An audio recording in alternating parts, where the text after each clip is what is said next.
Buenas noches a todos nuestros alumnos que ya están conectados, todos los señores puntuales y el resto. Vamos a esperarle que vengan después. Gracias por estar aquí. Estoy viendo algunas caras. Bueno, Álvaro, ya le saludamos. Lilian, Tiago. Sí, supongo que están escuchando bien, ¿no? Lilian, Tiago. ¿Bien? Bien. Al pedo ahí, al pelo, no al pelo. Buenísimo. Bueno, entonces vamos a esperar mientras hago algunos comentarios hasta que se vayan conectando todos. Ya ven ustedes que tratamos de ser sumamente puntuales con el programa, aunque yo sé que de repente la gente está cerrando su trabajo y algunas otras cosas, pero necesitamos hacer lo más puntuales que podamos para poder aprovechar el tiempo que tenemos, que es siempre muy poco, y hoy tenemos un tema muy, muy interesante que es sobre signos y símbolos, y el título que le puso Didier era De vuelta ¿retorno? De vuelta al jardín del Edén. De vuelta al jardín del Edén, ¿sí? Parece una cosa medio esotérica, ¿sí? Yo espero nomás que no caigamos en la herejía a lo largo de esta sesión. Pero iba a hacer un comentario, ¿verdad? No, voy a decir ya esto, porque así podemos concentrarnos en el tema de los símbolos.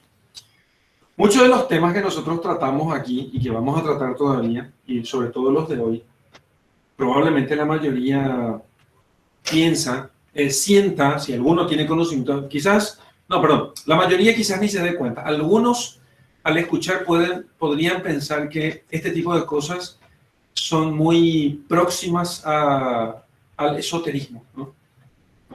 Y al esoterismo, al gnosticismo, son muy próximos a todo eso.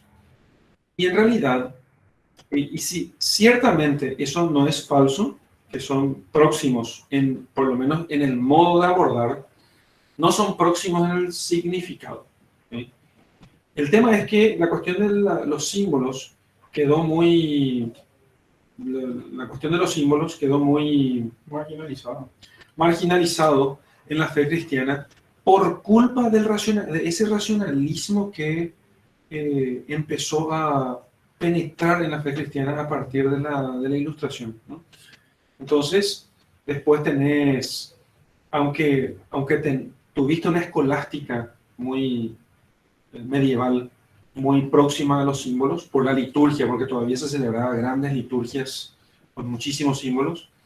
Cuando irrumpió el protestantismo y su reacción en la contrarreforma, nosotros tenemos una continua y creciente racionalización de la fe.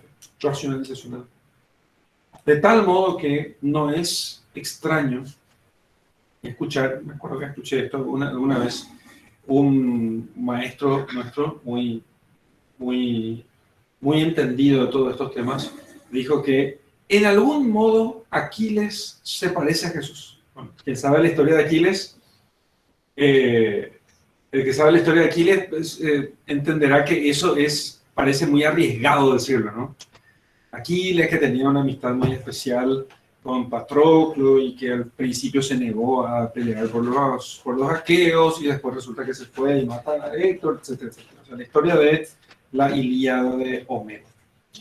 Y entonces, recuerdo que un sacerdote, amigo mío también, pero muy, muy tradicional, pero un poco racionalista en su modo de ver la fe, muy tomista, pero racionalista, tomista por racionalista, ¿eh? Me dice, yo no diría eso. Accionó así y me dice, yo no diría que Aquiles se parece a Jesús. Y justamente esta última, la desmitificación total y absoluta de la fe cristiana que se produjo después del Concilio Vaticano II, entre comillas, la desmitificación, porque hasta el concilio todavía en los textos litúrgicos, sobre todo en la liturgia de las horas, teníamos varios himnos que hablaban de algunas, solía tener entre sus imágenes, algunas imágenes de la mitología griega. Entonces, pero todo eso quedó borrado después de la reforma del concilio. Entonces, aquel proceso de desmitologización que empieza con la modernidad, termina, digamos así, en esta época, borrando todo aquello, solamente dejando la fe puramente racional.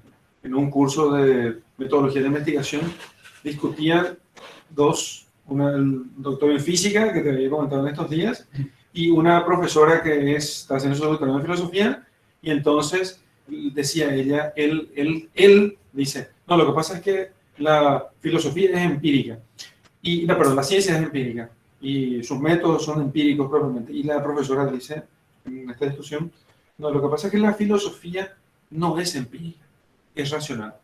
Ese es justamente el problema, pensé yo, no respondía bien a la discusión. Sino que el método de la filosofía es empírico-racional. Y cuando es empírico-racional, entonces comenzamos a tener símbolos.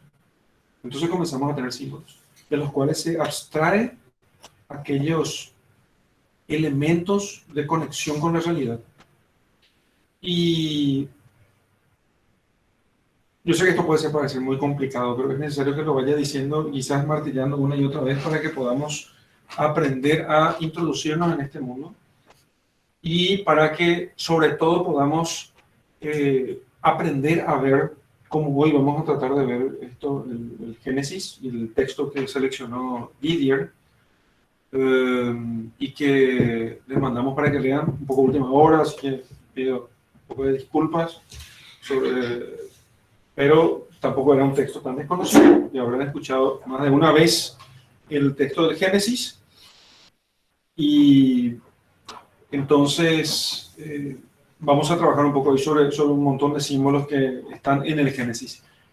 Y eso como ejercicio a lo que hay que hacer siempre. ¿Sí? Un texto que también se puede hacer mucho de esto es el texto de El Principito. ¿Sí? Digamos así, siglos después, ¿no? Pero toda la Sagrada Escritura se puede hacer eso. Lo que hay que aprender lo que hay que ir haciendo es adquiriendo las claves para poder abrir este libro, digamos así. Entonces, como un libro, ¿sí? La realidad es como un libro, la Sagrada Escritura también, y si uno tiene la llave correcta, logra abrir el sello y abrir el libro, ¿no?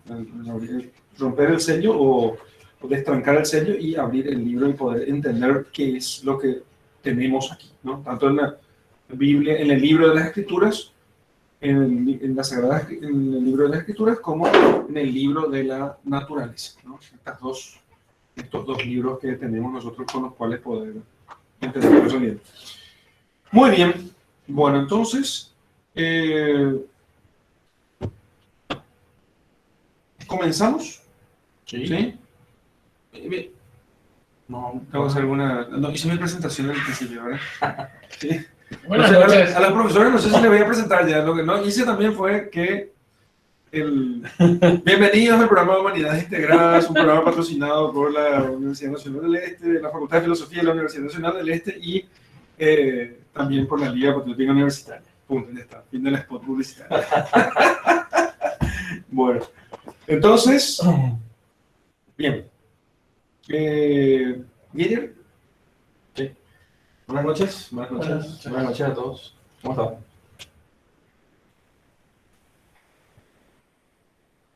Bueno, nuestra sesión de hoy, como bien saben ustedes, el título es Signo y Símbolo, de vuelta al Jardín del Edén.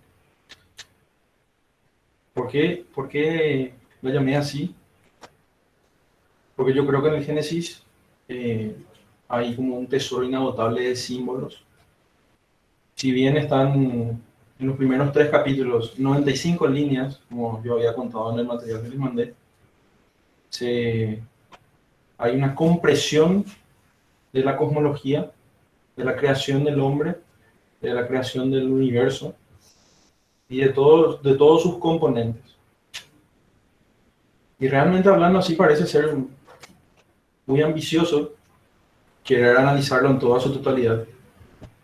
Pero es muy importante empezar a digerir el texto, sacar algunos símbolos para poder adecuar realmente los ojos y la mente a ver aquello que se nos negó, ¿verdad? Que se nos niega nos niega al mundo que solamente es puramente materialista.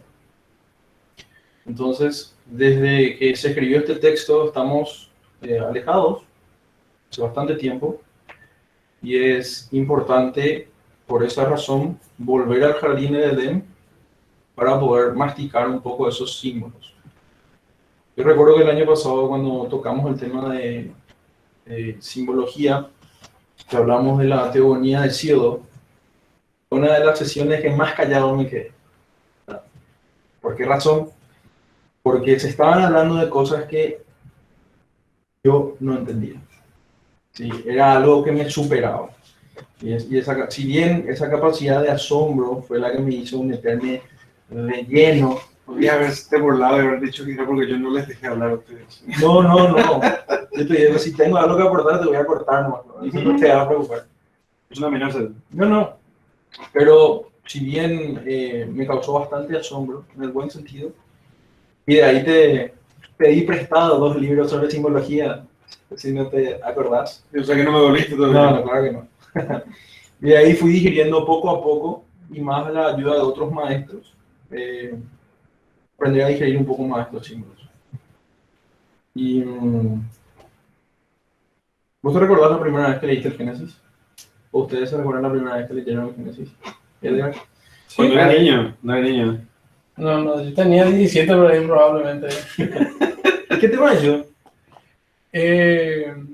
Bien, bueno, buenas noches. Y bueno, respondiendo a Didier, tratando de ser rápido en esto.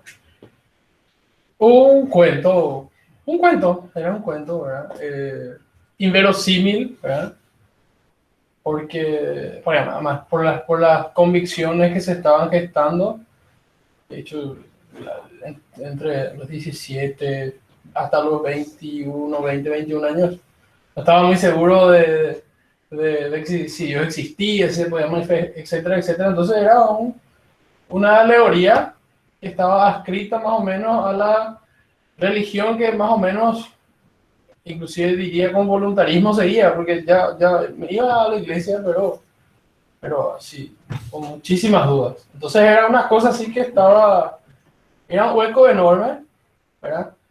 Pero también lo que sí tenía claro es que si no existía pecado, la redención no tenía sentido y teníamos que cerrar y las iglesias y transformar en otra cosa y salir y irnos por ahí. ¿Verdad? Eso lo tenías claro. Sí. Bueno, pero eso es muy complicado.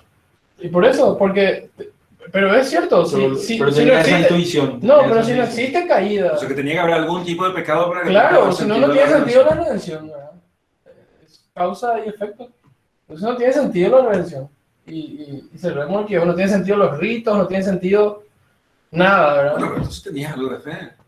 Y por eso digo, estaba ahí por lo menos respetuoso de ese tema, pero ignorante y creo que sí, ignorante por sobre todo. Entonces, era un cuento para mí, era un cuentito, ¿verdad?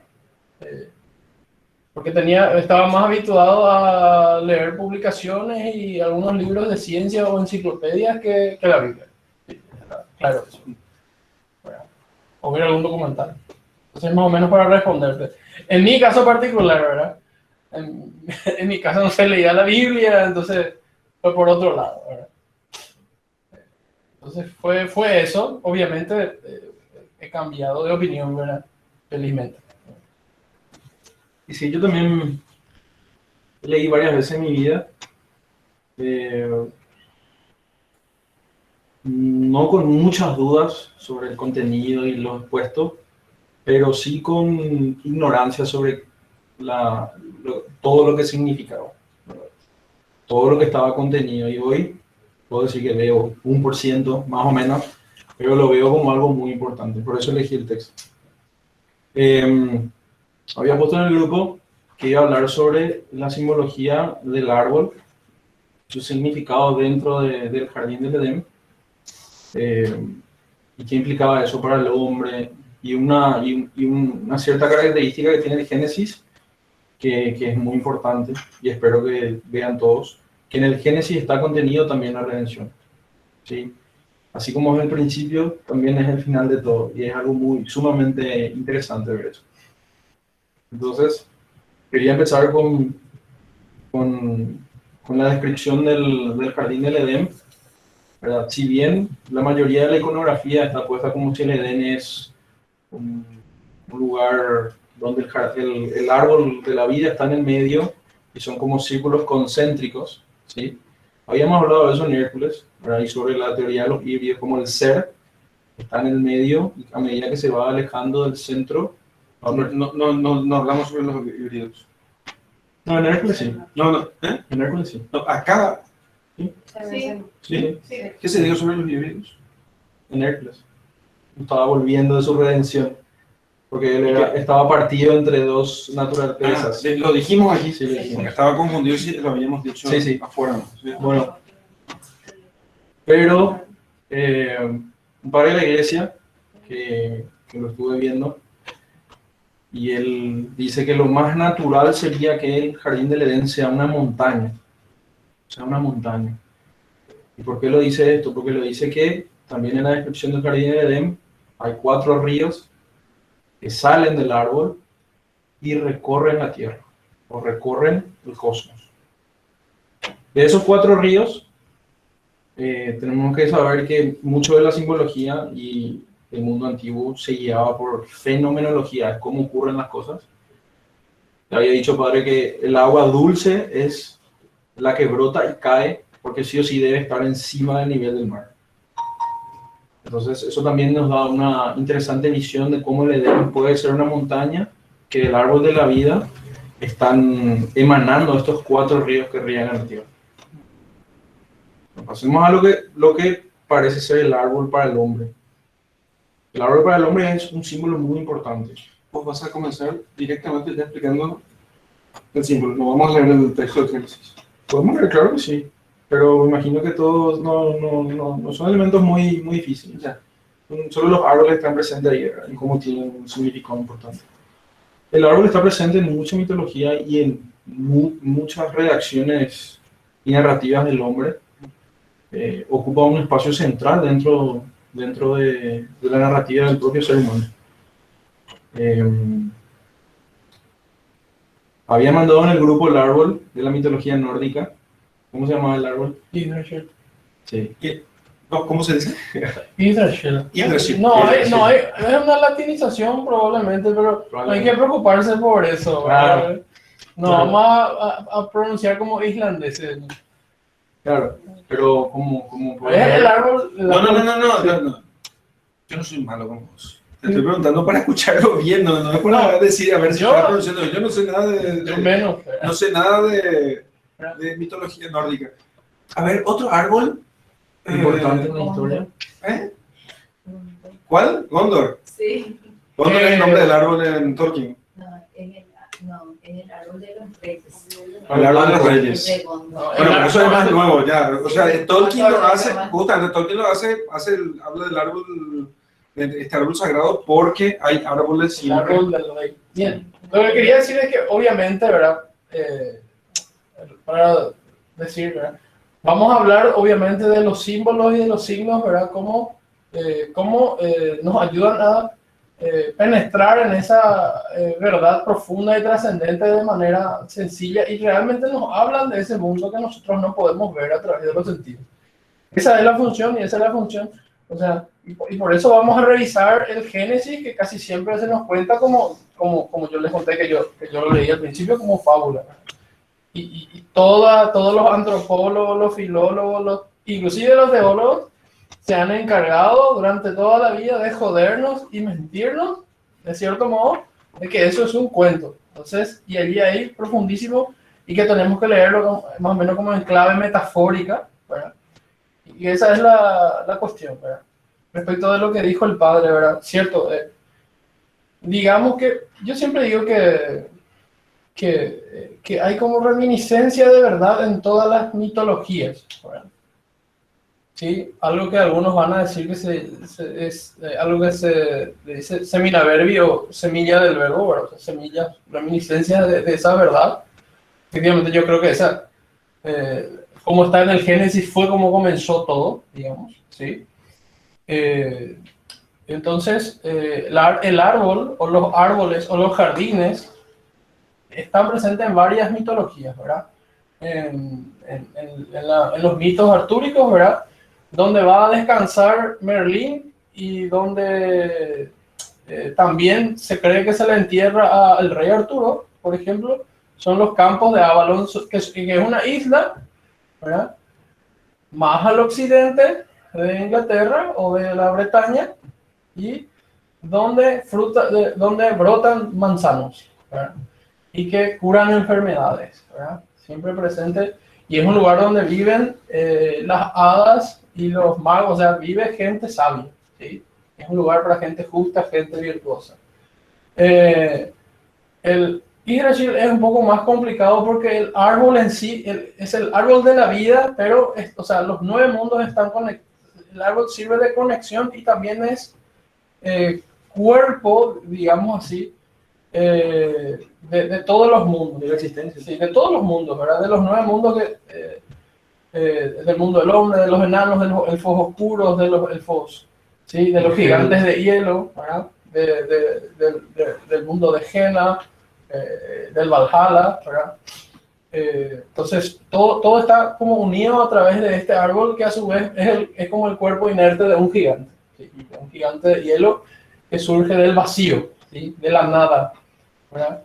Como en el Ginnungagap, porque los nórdicos justamente decían eso, hay un lugar muy caliente, muy frío, otro muy caliente, y en el medio hay como un gran vacío que es todavía más frío, y que en un momento de la historia surge un río de este lugar frío, ¿verdad? Y se empieza a extender tanto que llega al lugar caliente, ¿verdad? Y dentro de este río congelado, ¿verdad? Surge un gigante, y del cuerpo de este gigante nace el árbol de la vida, ¿verdad? Y la mitología griega también, como vimos nosotros ya en el trabajo de Hércules, el árbol, este árbol de las manzanas doradas y de las Hespérides, ¿verdad? Está en un lugar, en un jardín sagrado, y también nos lleva a la... o sea, los frutos dan sabiduría e inmortalidad, ¿verdad? Los guaraníes aquí tenían digamos, una creencia que es el Uyumarané, ¿verdad? Que nosotros sabemos que es la tierra sin mal, justamente, ¿verdad? Entonces, son cosas que, digamos, son mitos antiguos que estaban profundamente ligados a la religiosidad de estos pueblos, que estaban ligados, y que, o sea, efectivamente existía por supuesto, A lo que ellos recuerdan. sí, lo que se recuerda, que es un jardín sagrado, ¿verdad? Un jardín sagrado donde no hay mal, ¿verdad? Y donde hay un árbol, ¿verdad? Por supuesto, nosotros después en el Génesis vamos a ver que hay 2, ¿verdad? El árbol de la vida y del bien y el mal, ¿verdad? Generalmente, increíblemente, a veces la gente piensa que es uno solo, ¿verdad? Que hay 3 o 4. ¿Entendés? Pero es muy interesante eso. Entonces, más o menos en este contexto, o sea, por eso el árbol es como realmente está, digamos así, podemos decir de modo natural, sus raíces están introducidas en la tierra, ¿verdad? Pero él crece hacia su vida, digamos, apunta hacia el cielo, en este sentido, ¿verdad? Él va hacia arriba, ¿verdad? Ahí tal vez lo que conocemos como árbol, sí, apunta hacia el cielo, ¿verdad? Mira al cielo, mira hacia Dios, digamos. Y de hecho, nada más natural para ver al hombre antiguo y de todas estas civilizaciones que pudiste describir, que el árbol como punto ápice o punto más alto de la tierra hacia el cielo, así como habías dicho. Si te imaginas en una montaña, si una montaña tiene un árbol, el árbol sigue siendo lo que apunta al cielo. Y realmente sí tiene conexión lo del árbol mitológico nórdico, porque si bien el primer árbol que nos describe en el Edén es el árbol de la vida, ¿sí? Eso quiere decir que toda la vida debe estar contenida en él, toda la vida. Así como dijiste, si tenés un árbol que va hasta el cielo, también tenés un árbol con raíces que va hasta lo más profundo, ¿sí? Y dentro de la narrativa del Génesis se presentan estos 4 elementos que se utilizan para los temperamentos, utilizaron los filósofos presocráticos para tratar de explicar la naturaleza, que son La tierra, el agua, el aire y el fuego, o la luz. ¿En qué momento? Ahí viene en el comienzo cuando Dios dice que creó los cielos y la tierra. Léelo. Sí. Para no fallarlo, ¿verdad? Sí. Dice, al principio creó Dios el cielo y la tierra. Y dice, la tierra, era confusión y caos, y tinieblas cubrían la faz del abismo, mas el Espíritu de Dios se movía sobre las aguas. Espíritu es viento, se movía sobre las aguas. Tenemos tres cosas ya, tierra, agua y viento. Y dijo Dios, haya luz, y hubo luz. Pero como bien sabemos, como analizamos el mito de Prometeo, la luz venía del sol, ¿sí? Pero también venía del fuego, porque en la oscuridad solamente tenés el fuego para dar luz. Entonces ahí se presentan estos cuatro elementos, ¿verdad? Que son siempre analizados por todas las civilizaciones, inclusive siguen utilizando los psicólogos y demás cosas para hablar sobre los temperamentos y otras cosas. Entonces el árbol, este árbol en particular, tiene esos cuatro elementos, pero el árbol de la vida no está funcionando como que absorbe agua y absorbe aire, sino está transformado, está hecho como para dar todo eso. Entonces, si vemos como el árbol de la vida está puesto en una montaña, y la montaña es la tierra, ¿sí? Y sus raíces entran a la tierra, y del árbol emanan 4 ríos que nutren y dan vida. Sabemos que el agua, en una medida buena y cuando es dulce, da vida. También tenemos el aire que el árbol sintetiza y da cuando consume las cosas. Y tenemos puesto encima de la montaña, no sé si estás compartiendo. No, no estoy compartiendo. ¿Querés que compartas? Sí, puedes compartir. Y en la cima de la montaña tenemos la luz, como si Él da la luz. Entonces el árbol tiene una implicancia muy importante, también porque significa unidad y multiplicidad. El tronco significa una unidad sólida, y las ramas son una repetición del tronco que tiene sus flores y sus frutos, y así como también el tronco se repite debajo de la tierra. Y así de una manera une las raíces y el tronco, une las ramas arriba al cielo. Entonces está uniendo el cielo y la tierra. Entonces es una imagen muy importante para entender sobre el árbol. Y como dijo Edgar dice que hay 2 árboles en el jardín del Edén, y yo digo que hay más. Justamente porque estuve analizando estas imágenes que les pasé. Y siguiente. ¿Tienes el siguiente? Sí, perdón. Ahí. Luego tenés el segundo árbol descrito ahí, que es el árbol del bien y del mal, del conocimiento del bien y del mal. Y tenés la serpiente ahí en el medio. Entonces, si tenemos como el árbol de la vida emanando vida realmente, como el centro del universo, y a medida que uno se va alejando del árbol o saliendo de la cúspide de la montaña, esta se va haciendo múltiple, también así como sus raíces.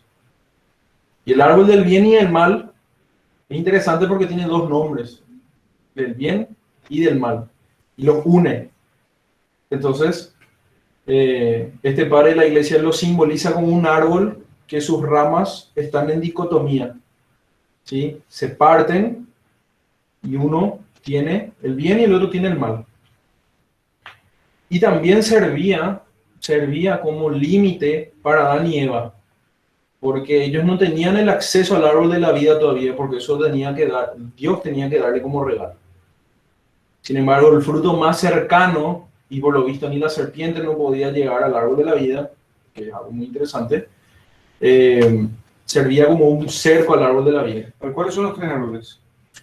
El tercer árbol, ya estamos mostrando. El tercer árbol es interesante. Tenés que mostrar la siguiente imagen entonces, la de Adán y Eva. Sí. Sí.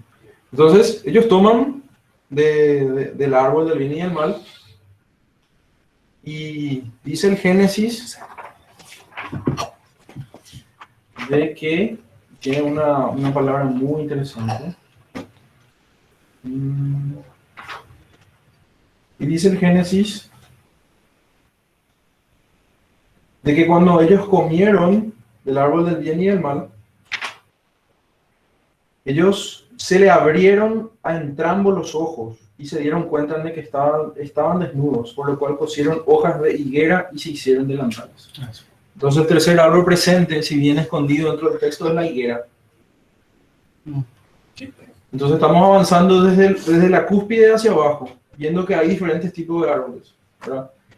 Entonces Adán y Eva se tapan con esta higuera y dicen que abren sus ojos y comienzan a ver las cosas y sienten pudor o vergüenza y se cubren.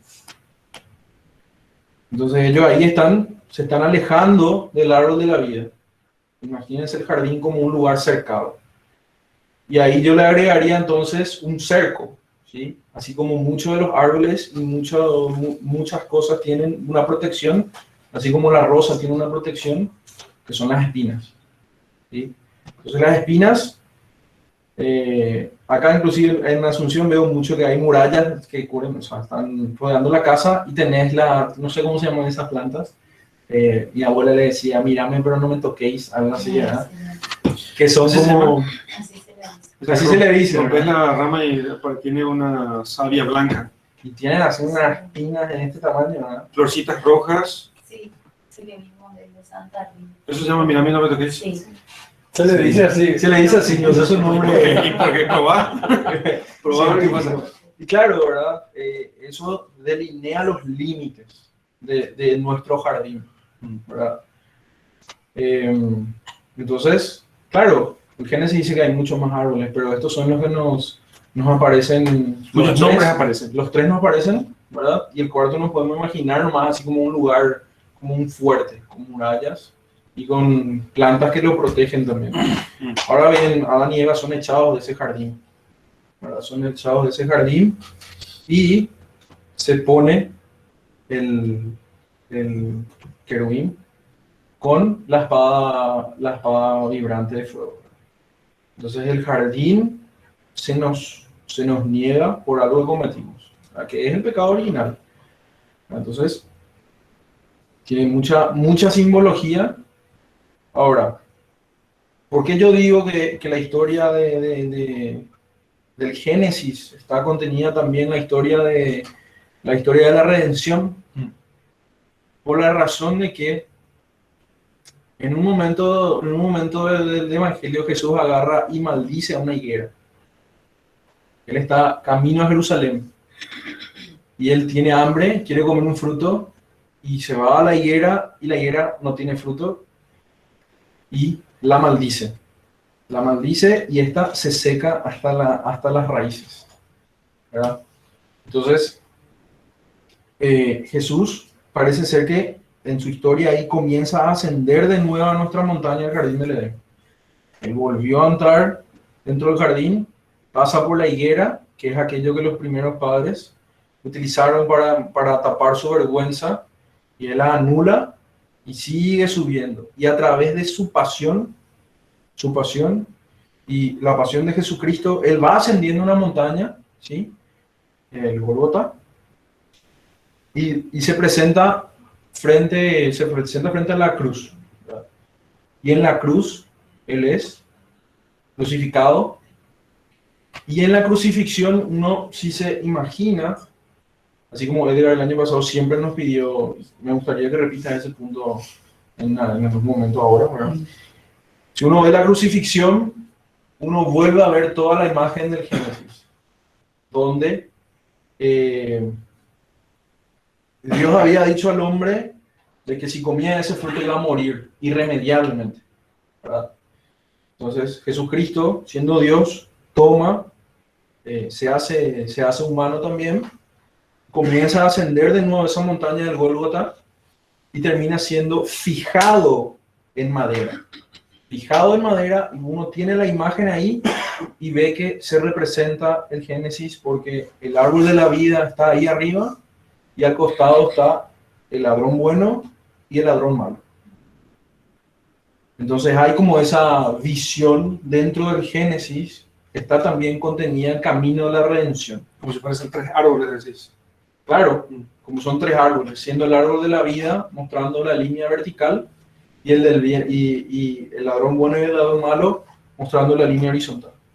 Entonces se nos presenta, y Edgar siempre había dicho que la crucifixión, si bien es algo muy, muy interesante, también encierra un gran misterio y va a seguir encerrando un gran misterio para todo ser humano, ¿verdad? Sí. Hasta ahí. Sí, no, quería que él diga sobre ¿querés? sobre Eso es lo que dijiste. sí, sí, Quiero decirlo, sí. Sí, en realidad es algo que alguna vez escuché en una homilía en esas donde no me dormí, ¿verdad? Y era un sacerdote muy sabio. En realidad después yo lo amplié simplemente a, digamos así, casi todos los ámbitos del saber, y algunos se pueden sentir así ahora, ¿verdad? Entonces, lo que tenemos que fijarnos es que, digamos así, la historia, la escena de la crucifixión es como la escena culmen de toda la historia de la humanidad, ¿verdad? Entonces, y es una escena que no todo el mundo comprende, digamos así, si la imaginamos en una foto. Yo recuerdo que varias veces me fui a la catequesis intentando explicar el misterio de la misa, por ejemplo, pero sirve para todo. Le mostré una foto de la crucifixión a los chicos y les decía, bueno, y en la escena de la crucifixión, que es como la historia del hombre, hay muchos elementos. Por ejemplo, ¿verdad? Por supuesto, Cristo, verdadero Dios y verdadero hombre, como el único que realmente entiende todo allí, entiende todo lo que pasa, las causas, todas las causas aristotélicas, ¿verdad? Todo el fin, ¿verdad? Que cumple no solamente como sacerdote, sino como hombre, ¿verdad? En la cruz, ¿verdad?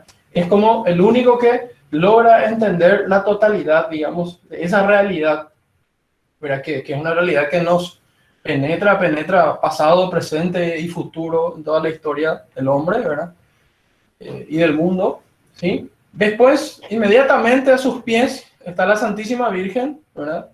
Que obviamente, porque conoce las Escrituras, porque siempre fue virtuosa en oración, logra comprender esto en un altísimo grado también, ¿verdad? Casi al nivel de Cristo, ¿verdad? Por eso es capaz de participar en su dolor, ¿verdad? Tan perfectamente, ¿verdad? En ese sentido, ella participa en ese sentido de su pasión y todos los tratados y ríos de tinta que se pudieron haber escrito respecto de la Virgen. Después está al lado San Juan, ¿verdad? Que es como un adolescente, ¿verdad? Que probablemente todos los conversos están más o menos en ese nivel, no saben muy bien qué es lo que pasa. Mataron al maestro, pero él está allí, está participando de la escena más importante del mundo, ¿verdad? Y nosotros racionalmente podríamos pensar que todos allí tenían que entender lo que pasa, ¿no? La historia no sucede así. Después hay fariseos, hay centuriones, ¿verdad? Y hay gente común, ¿verdad? Las mujeres, las mujeres que estaban ahí llorando. O sea, hay varios tipos de personas o personajes, ¿verdad? Aplicados en el buen sentido aquí, que en mayor o menor grado están participando de la redención, ¿verdad? Y ocurre así. Nosotros vamos a encontrar un tema que vamos a poder conversar y va a haber gente que va a poder participar en todos estos niveles. Lo ideal, obviamente, es llegar por lo menos al nivel de conciencia de San Juan, ¿verdad? Y es algo que el padre en su momento explicó respecto de la misa, ¿verdad? Que entonces, que uno no se tiene que sentir mal si se va y no entiende lo que pasa en la misa, ¿verdad? Obviamente por la carga de los símbolos, de los signos, la orientación del altar, el incienso, todo, de repente puede ser algo muy complejo, pero yo creo que eso se aplica a toda la vida, ¿verdad? Por eso digo que simplemente yo agarré ese concepto y lo extendí, porque en realidad me parece también que como la crucifixión, ¿verdad? Y la misa es obviamente una actualización de ese sacrificio, ¿verdad? Y esto se puede aplicar a todo. Era eso, ¿verdad? Te agradezco a Didier, me alegra que se te haya... Eso fue algo que me penetró profundamente en el corazón y siempre me sirve, ¿verdad? Para saber que no siempre vas a entender todo lo que pasa, ¿verdad? Y entender esto, ¿verdad? ¿Sí? Claro, además, ¿cómo no sería Cristo el árbol de la vida si no emanase agua tampoco de él? Claro. Entonces, cuando el centurión lo clava a su costado, ¿sí? Dos cosas salen, agua y sangre. La sangre es representación de la vida para los antiguos, ¿sí? La sangre significaba vida. Entonces, de él está siendo sacada la vida y regando la tierra, y el agua también que riega a través de él, el árbol de la vida, a toda la tierra. Entonces, van a ver que en varias iconografías está, por ejemplo, el cordero puesto sobre una montaña o una pequeña meseta, y de él están saliendo 4 ríos. ¿Sí? Y son los ríos que dan vida a toda la creación. Entonces, dentro de esa imagen del Edén está contenida Jesucristo es la clave en que el Padre estaba diciendo que abría los 7 sellos, obviamente. Y a través de él es comprensible y más accesible a todos toda la historia del Génesis, que está contenido el comienzo y el final. Así como el árbol de la vida se llama a sí mismo el comienzo y el final. ¿Verdad? Yo soy el que soy, el alfa y el omega.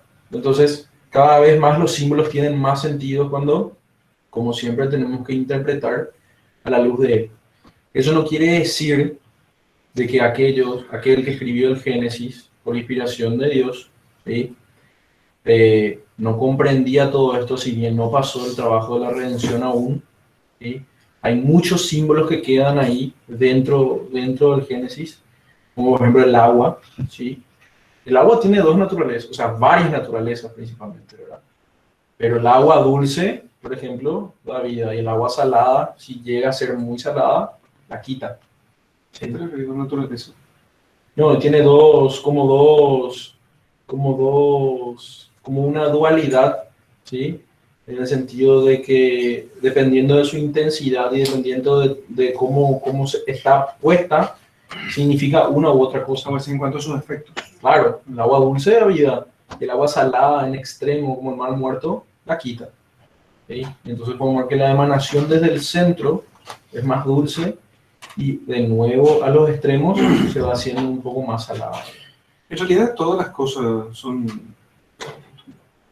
No sé si todas las cosas, no me puse a comprobar esto que voy a decir, pero una cosa con la cual nosotros poco nos hemos enfrentado es con esa cierta ambivalencia de la realidad, que es lo que los orientales ponen un poco, a veces extrapolando hacia errores, pero Garrafales, sí. errores garrafales, ¿verdad? Entonces, el yin yang, ¿viste? Sí, Cosa oriental, ¿no? No es que las cosas estuviesen, no es que el bien y el mal convivan propiamente, no se trata simplemente de eso, no es que el bien sea el mal y el mal sea el bien, sino que en realidad en las cosas hay un principio de vida y de muerte. Vos estás vivo, ¿sí? Y estás vivo y sin embargo cada día morís un poco, ¿no? Una planta muere y sin embargo se desgasta al mismo tiempo, ¿no? Nosotros, el agua, el agua tenés lo mismo, el agua tenés vida, ¿sí? Puede darte vida como puede matarte, ¿no? claro. Y la misma palabra de Dios la palabra de Dios puede servir para tu salvación o para tu condenación. Entonces,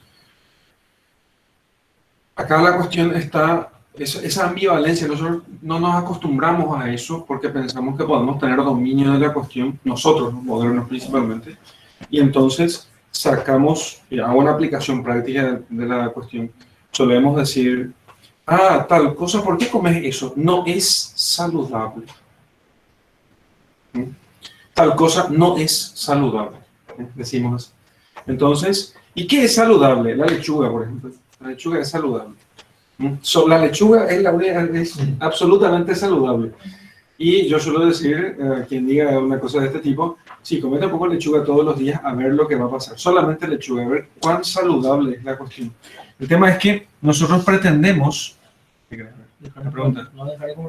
¿Crees que hay que compartir? Bueno, si quieren ver... Consulta. Si se quiere intervenir ahí en un espacio de preguntas o... Sí, pueden intervenir libremente. Ahora... Sí. Sí, quiero terminar más el tema. Ya he visto todo.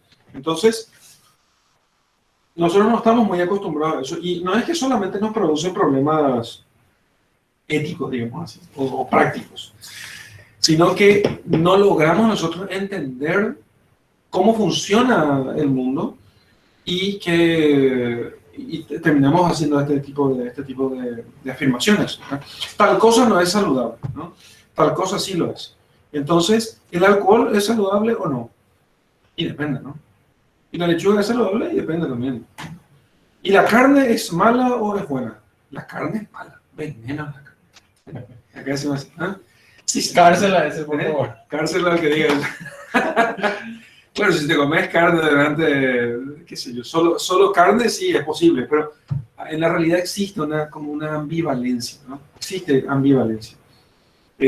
No es que sea el bien y el mal simplemente, acá va a haber un elemento de logos en las cosas que es necesario ir entendiendo cómo funciona. De hecho, el hombre es Bien. el que utiliza las cosas para el bien o para el mal. Luis. Sí, yo tenía una consulta como que se estaba hablando de lo que sería el principio, el final, el alfa y el omega. Pasando más eso a otro ámbito que sería, no sé, una explicación científica del inicio del universo, que sería el Big Bang, y que ahora hay una teoría, ¿verdad?, que posiblemente todo se va a contraer y se va a reducir otra vez a ese punto del que todo nació. También podría llevarse a eso, por ejemplo. Sí. Los agujeros negros se dicen que van a ir tragando todo de nuevo. Sí, Y los agujeros negros se van a tragar todos a ellos entre sí otra vez. el Big Crunch. Exactamente, el Big Crunch. Por el tema de la ambivalencia, ¿decís? Por el tema del principio y el final, que soy el principio y soy el final. Todo lo que comienza termina. Dice en el Matrix. Entonces, Como se dio nacimiento a todo, sí. eso se va a contraer de nuevo hasta un punto. Fíjate que Aristóteles tiene un tratado sobre el tema sobre la generación y la corrupción, ¿no? Entonces, el mundo no es eterno y todo lo que está dentro del mundo no es eterno. El modo como van a terminar las cosas, ¿sí? Evidentemente, aunque el mundo, si Dios, digamos así, hipotéticamente se olvidara del mundo y volviera aquí a, no sé, 5.000 millones de años, entonces el mundo terminaría en lo que, porque consumiría todas sus energías, y entonces quedaría lo que llaman los cosmólogos en estado de, en el frío absoluto. Al alcanzar el frío absoluto ya no podría haber movimientos. O sea, la muerte dominaría. La muerte dominaría completamente, ¿no? Ya ni la luz ni los fotones podrían moverse, ¿sí? Esa es una posibilidad. El tema es que el universo no es eterno, ¿no? No es... ¿Podrían nuestras almas quedarse afuera? No, el tema, no somos el tema es que eso no va a suceder. Eso sucedería en el mundo material por la corrupción que hace parte del mundo material, porque todo lo que es material es compuesto y la composición exige necesariamente la composición. La composición incluye la composición de los elementos incluye la posibilidad de corrupción. Pero, ¿verdad?, la teología o la revelación nos dice que Dios ha reservado para sí el final de todo, del mundo como nosotros lo conocemos. ¿Sí? Pero eso por motivos teológicos que no son los temas de nuestras discusiones aquí. El tema, lo que sí vemos nosotros es que las cosas tienen principio y fin, ¿sí? Pensé más que primero podríamos haber estado nosotros ahí adentro, justamente. ¿Dónde? En ese punto concentradísimo de energía, ¿verdad? Tratando de alcanzar. Sí, podríamos estar nosotros dos, ¿en qué sentido? No existíamos. Adán y Eva, no sé cómo explicarte. Estábamos ahí en ese puntito y al tratar de hacer eso y cometer ese pecado, salimos. Y al final se creó todo esto y al final tenemos que volver. De hecho fue al revés. Se creó todo primero y último el hombre. En la historia, ¿no? En la historia del Sí. Claro. Pero todo, ¿Quería decir algo? Sí, todo termina. O sea, pienso que él nos creó también, ¿verdad? Y nosotros, al cometer el error de querer alcanzar esa sabiduría sin su permiso, al final nos alejamos de él, por eso debe ser. Sí. Voy a conectar todito esto que se dijo porque yo quería volverlo al Génesis. A ver si lo ves. Sí, primero voy a responderle a sus cuestiones científicas, así rápido. Es cierto que hoy en día los cosmólogos dicen que, bueno, porque nosotros pensamos que el Big Bang, ¿verdad?, era así como una pelotita, ¿verdad? En realidad no podemos saber porque el fondo cósmico de microondas tiene 13,8 millones de años, ¿verdad? O sea, ese es el punto donde podemos retroceder en el tiempo, digamos, desde el punto de vista de la instrumentación científica. Todo lo demás es hipótesis, ¿verdad? Pero ellos lo que dicen es que obviamente esa gran explosión que denominan Big Bang surgió otra vez porque hubo un universo anterior que se destruyó a sí mismo, ¿sí? Y que entonces, por consiguiente, este universo también tiende a eso. Aquí hay varios puntos así muy discutibles, ¿verdad? El primero es que siempre es universo material, o sea, siempre hay una materia que es anterior, ¿sí? ¿Verdad? O sea, no es este universo desde el Big Bang hasta el fin de este universo, sino este universo como un todo.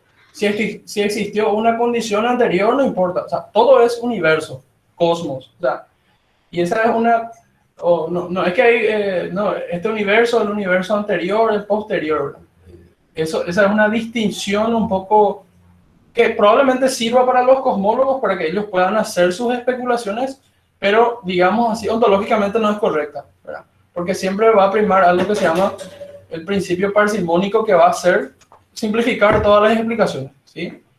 Entonces, eso por un lado.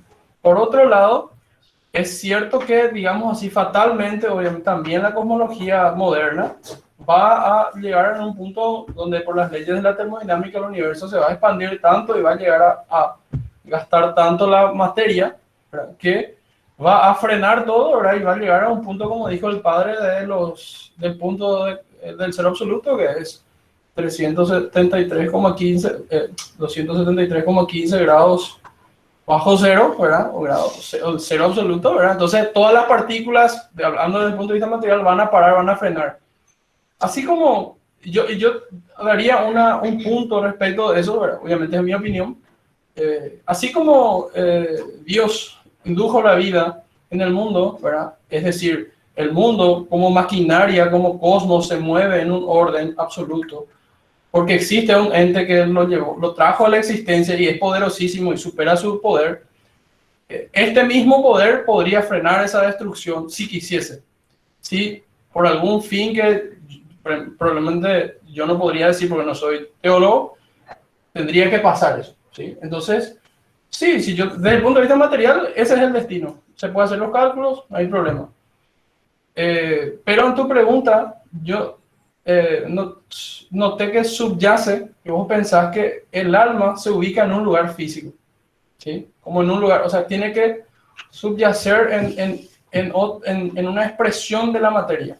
Y eso no necesariamente es así, porque el alma es la parte inmaterial justamente del hombre, ¿sí? La materia.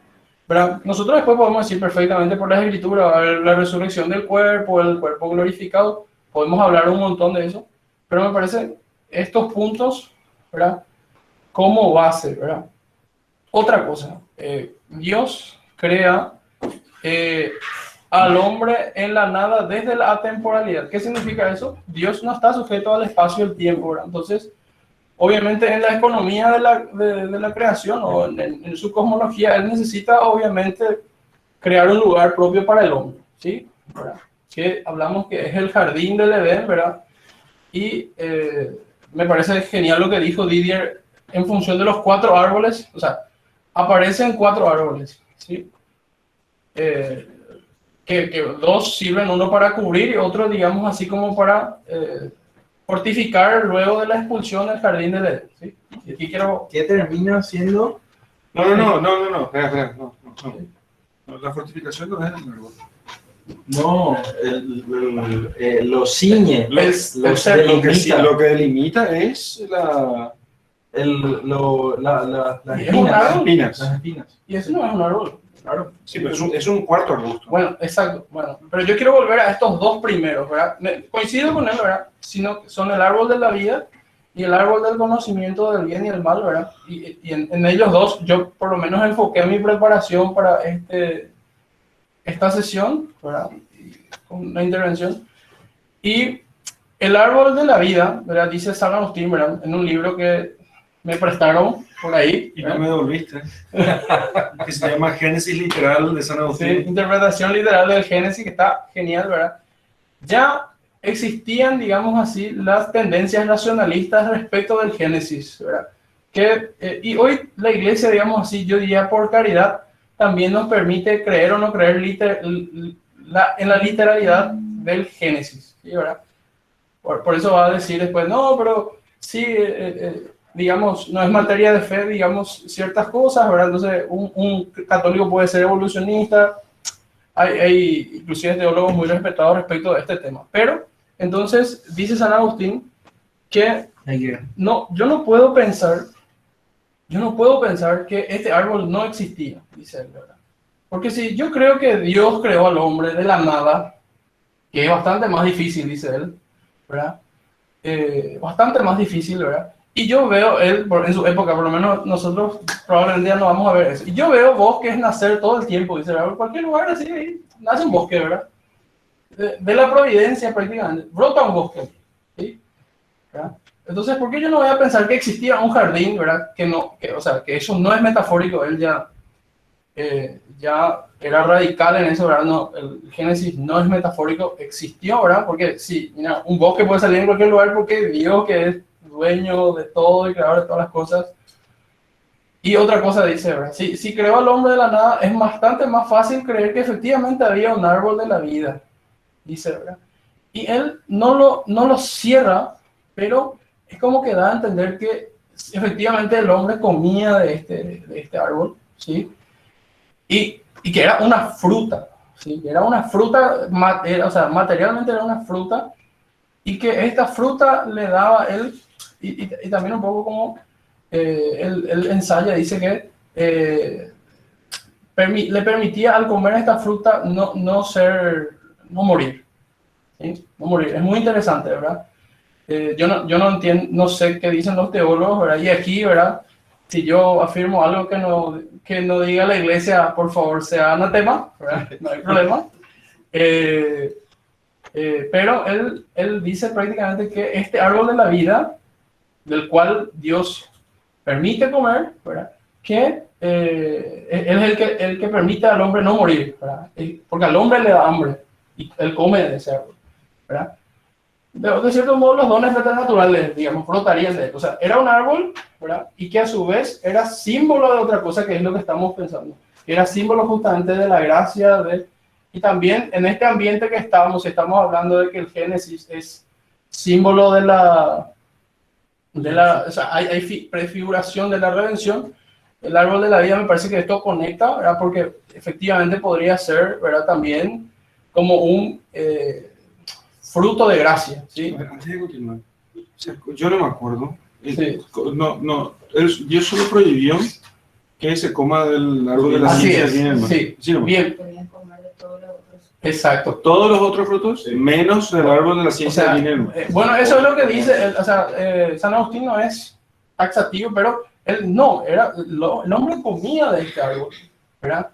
Otra cosa que dice el hombre, ¿verdad?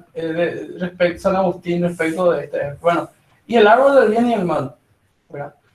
También, obviamente, análogamente existía el árbol del bien y el mal, ¿verdad? Que obviamente aquí ninguno estamos dudando de ese hecho, ¿verdad? Y él dice, y el hombre prohibió, pero dice, Dios todo lo que creó era bueno, incluso ese árbol era bueno. ¿Por qué tiene ese nombre? Dice él, ¿verdad? Porque solamente con la obediencia Dios tenía que ponerle una regla, por lo menos al hombre, para saber si él era capaz de obedecer y para saber si el hombre era capaz de ser virtuoso. Porque si no existía esta mínima regla, ¿verdad? ¿Cómo Dios iba a saber si, digamos, cómo iba a saber si los hombres eran capaces de participar de esa gracia, producto de comer de este árbol, de este otro árbol de la vida? ¿Sí? También una prohibición implica libertad de elegir o no elegir en ese sentido. Exacto. Entonces, él dice, el árbol estaba allí, el árbol era bueno, ¿verdad? Pero era el modo en como Dios probaba a los hombres, dice él, ¿verdad? Y es mentira porque alguno va a decir, no, pero ¿cómo ellos iban a saber cuáles son los efectos, ¿verdad? ¿Cuál es? Y esta ya era una objeción maniquea. Muy interesante. ¿Cómo los hombres van a saber los efectos de comer de este árbol de la vida, del bien y el mal, si ellos nunca comieron? ¿Verdad? Entonces, también que prueben lo que podía hacer Dios, dice prácticamente, es que ellos le den una probadita y después en una segunda vez, más o menos, que Dios le saque la tarjeta roja. ¿Sí? Entonces, San Agustín dice, no, hay cosas, ¿verdad? Nosotros tenemos dos modos de conocer, ¿verdad? Por inteligencia se conoce el bien, dice, ¿verdad? Y por ausencia se conoce el mal, dice él, ¿verdad? O sea, él dice, yo no necesito morirme y resucitar para saber lo que se siente morir, dice. Entonces, dando un ejemplo, ¿verdad? O sea, no, yo no necesito, hay cosas que yo deduzco. Pero esa ocasión no tiene mucho sentido. O sea, está bien lo que decís, pero no es cierto que ellos no sabían cuál era el efecto. El día que coma de este árbol morirás. Sí, pero ¿qué significa moriréis? ¿Entendés? Morirás. No, hay mucho para nosotros que ellos no saben qué significa morir. Exacto. Eso es otra cosa. ¿Entendés? Para nosotros porque fácil. ellos no sabrían. Ellos tendrían que simplemente no tener la experiencia. Eso es una cosa. Bueno, exacto, es lo que estoy explicando. Es lo que estamos diciendo. Ellos no es mentira eso. Ellos sabían qué significaba morir. En realidad yo no estoy yendo por ese lado. El tema era seréis como dioses. Sí. Sí, seréis como dioses. Sí, o sea, Ahí está, No quiero afinarnos en la cuestión. sí. Tenés razón cuando dices, no tenían la experiencia de la muerte, nunca habían visto nada morir, ¿sí? Y les digo simplemente, morirán. Probablemente conocieron de forma intelectual la muerte, pero no... No, y por eso él dice, hay dos formas de conocer, ¿verdad? Yo conozco el mal por la experiencia, porque hice algo mal y fue, está mal, dice. Sí. Y por inteligencia conozco el bien. Y por inteligencia también puedo yo conocer que la ausencia de bien es mal. ¿Entiendes? Entonces, él cierra esa cuestión, ¿verdad? Y en este punto es donde yo quería volver, ¿verdad? Tanto porque me pareció muy interesante que ya en su época había gente que era, digamos así, que creía en el Génesis, en el relato del Génesis, como una metáfora, ¿verdad? No en su literalidad y en esta riqueza simbólica que nosotros hoy estamos hablando, ¿verdad? ¿Sí? Mira lo que quería decir. Respondiéndole a él. Bien. Excelente aporte, nuevamente. Quería responder de una manera no muy directa de lo que estabas diciendo, pero tratando de explicar un símbolo. Una tercera... Bueno, No, un símbolo Sí. más del Génesis. Ahora estamos free for all. sí, pero no, para que no hagamos una tercera cosa y... No, sí. Toda la materia que es generada termina en corrupción. Eso es cierto. La corrupción es símbolo de desintegración, falta de ser o muerte. Cuando una cosa ya no es individualizada y se mezcla con las otras cosas. Así como nosotros cuando comemos alimentos. Ahora, Génesis dice que la muerte ingresa al mundo cuando el hombre come el fruto del bien y el mal. ¿Eso qué quiere decir? Que la muerte estaba ausente, ¿sí? Si la muerte estaba ausente, parece ser de que el Edén era un lugar atemporal, donde las cosas no se corrompían ¿Por qué? por la muerte. Sí, porque la muerte es cambio. La muerte es pasar de ser el ser a no ser. No. Yo me desintegro, sí. ¿De dónde sacaste eso? No, yo me desintegro. No, pero ¿de dónde Sí. sacaste que la muerte es...? Pero escúchame, presta atención. La muerte es pasar de no ser a ser, de ser a no ser, ¿Cierto? ¿sí? Entonces la muerte... Pero el cambio, el tiempo no es la definición de tiempo. No, pero yo te estoy hablando de cosmología antigua. Yo no te estoy hablando ahora... Vos tenés el espacio y el tiempo entendido de la forma de los antiguos. El espacio como ordenamiento y el tiempo como desorden, ¿sí? Y tiene sus símbolos.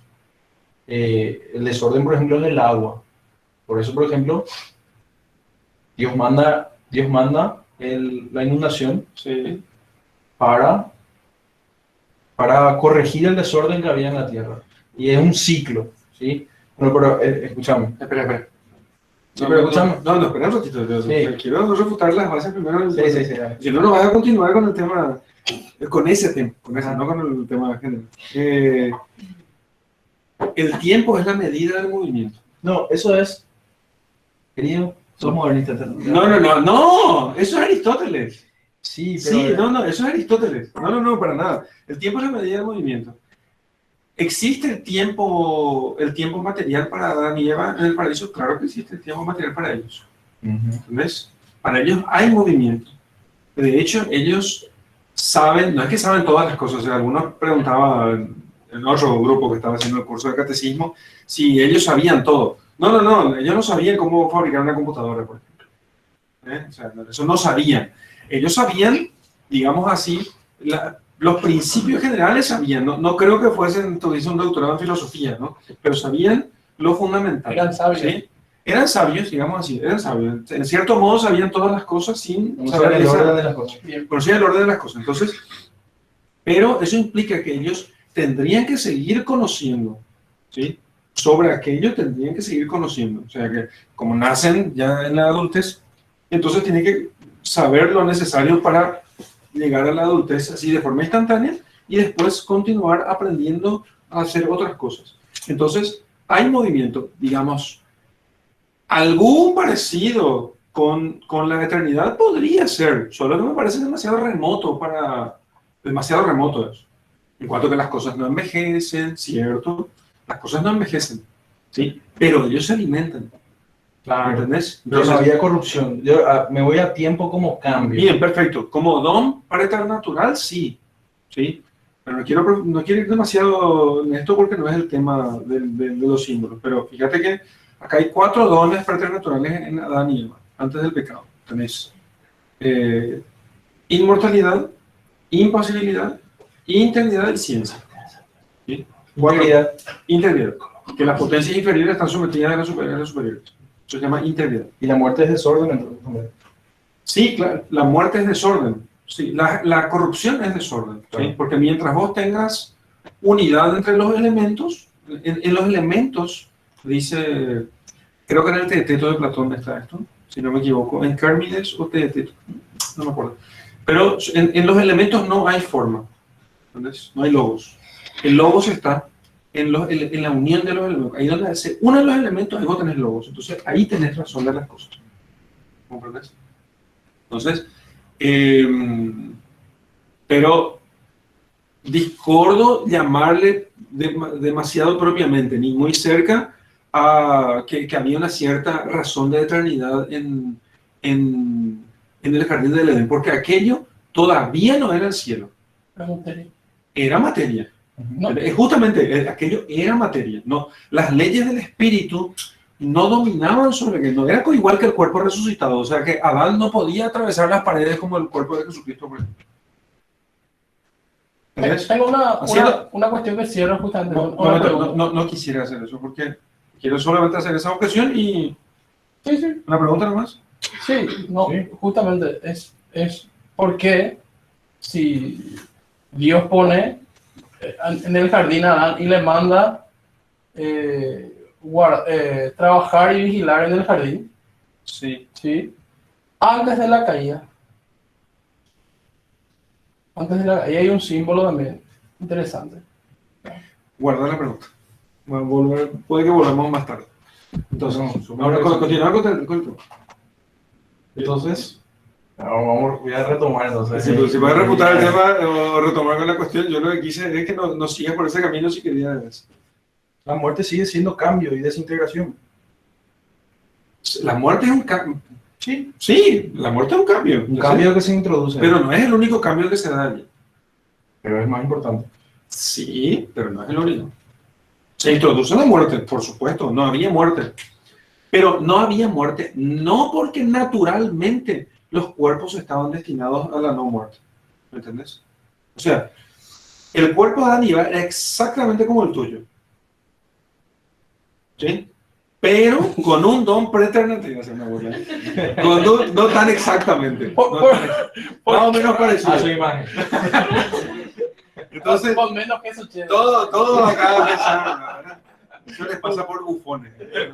Entonces, la naturaleza del cuerpo de Adán era igual que el de tuyo, hermano. Así que era igual, era un poco más alto. Pero, ¿qué pasa? Él tenía estos dones preternaturales, no sobrenaturales. No estoy hablando de los dones sobrenaturales, estoy hablando de los dones preternaturales. Entonces, Adán tenía dones preternaturales, que son dones que están sobre la naturaleza creada, sobre la naturaleza humana, Definición de dones preternaturales. Sobre la naturaleza humana, pero no sobre toda naturaleza creada.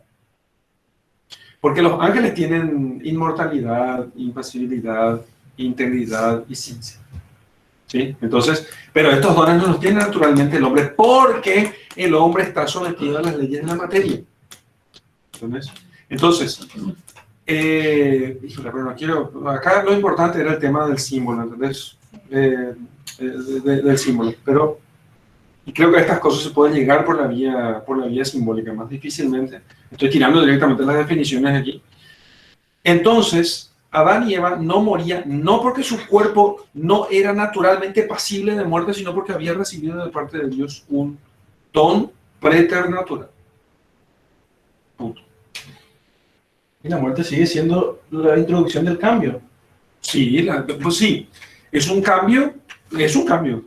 Claro. Es un cambio grande. Es un cambio grande. Muy importante. Importantísimo. Importantísimo. Absolutamente importante. Dice, eso fue la expulsión del paraíso justamente, para que no puedan acceder al árbol de la vida.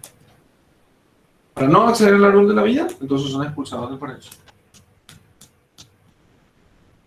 Y son hechos polvo después. Sí. Fíjate, Y son hechos polvo después. no son hechos polvo. Se vuelven polvo. Se vuelven polvo, sí. Se desintegran.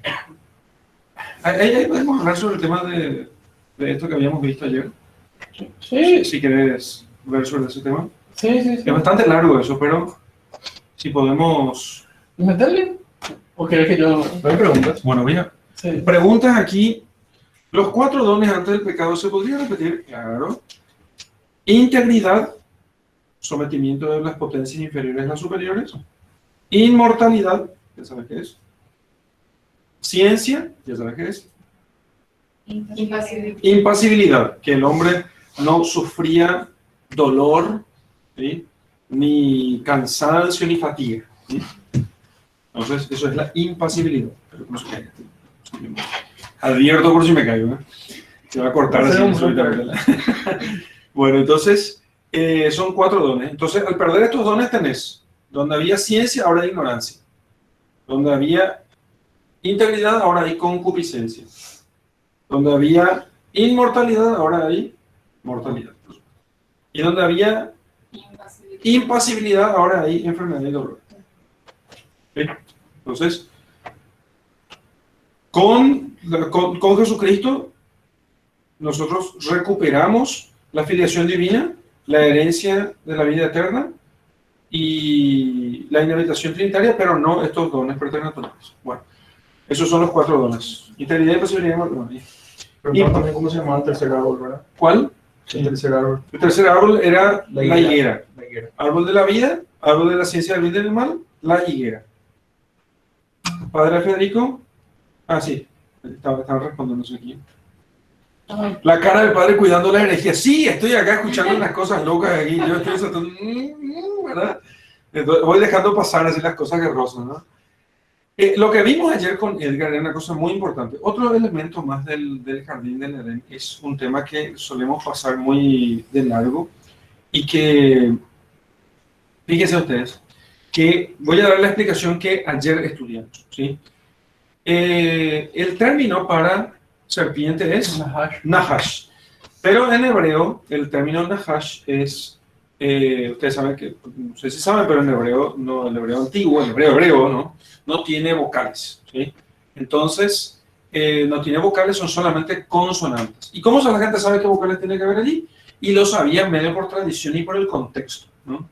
Después, ya cerca de la, no sé si después o antes de Jesucristo, se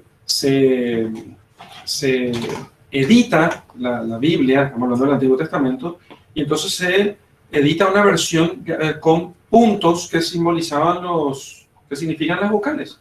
Estos puntos en hebreo se llaman masoras. Esa es la versión masorética.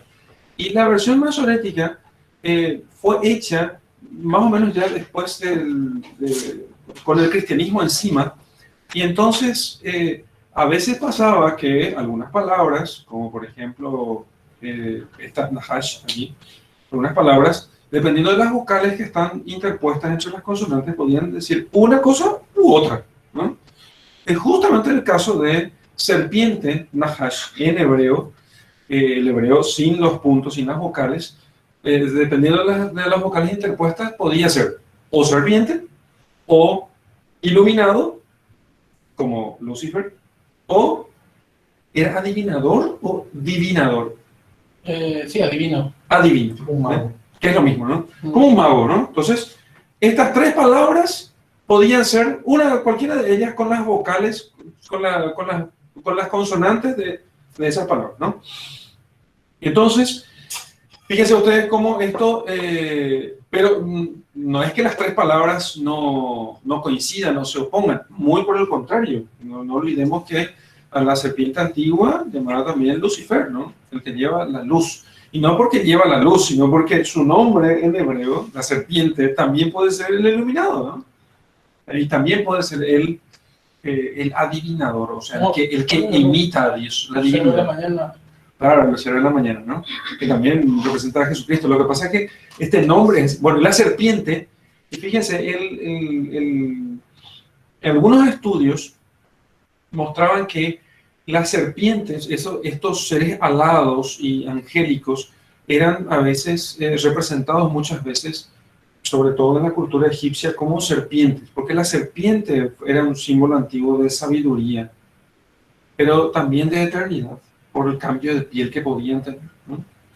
Entonces, en algunas antiguas inscripciones se veía como estos seres alados. Yo no sé si es eternidad, sino ciclos. Sí, también, sí, eternidad, ciclo, sí, claro, pero lo cíclico pues es eterno porque Pero cíclico. es como la serpiente que se come su propia Uroboros. cola, ¿eh? Uroboros. Sí, entonces, no recuerdo el nombre, nunca recuerdo el nombre de la serpiente que se come su propia cola, entonces es como que se da este ciclo continuo como eterno, ¿no? Entonces, y en el jardín del Edén, entonces, también los ángeles buenos podrían ser como serpientes, ¿sí? También los ángeles buenos podrían ser como serpientes. Pero ¿por qué a Eva no le sorprende? Claro, hoy nosotros entendemos serpiente directamente como lo malo, ¿eh? Serpiente es malo, peligroso, una cosa que simboliza el mal directamente, ¿no?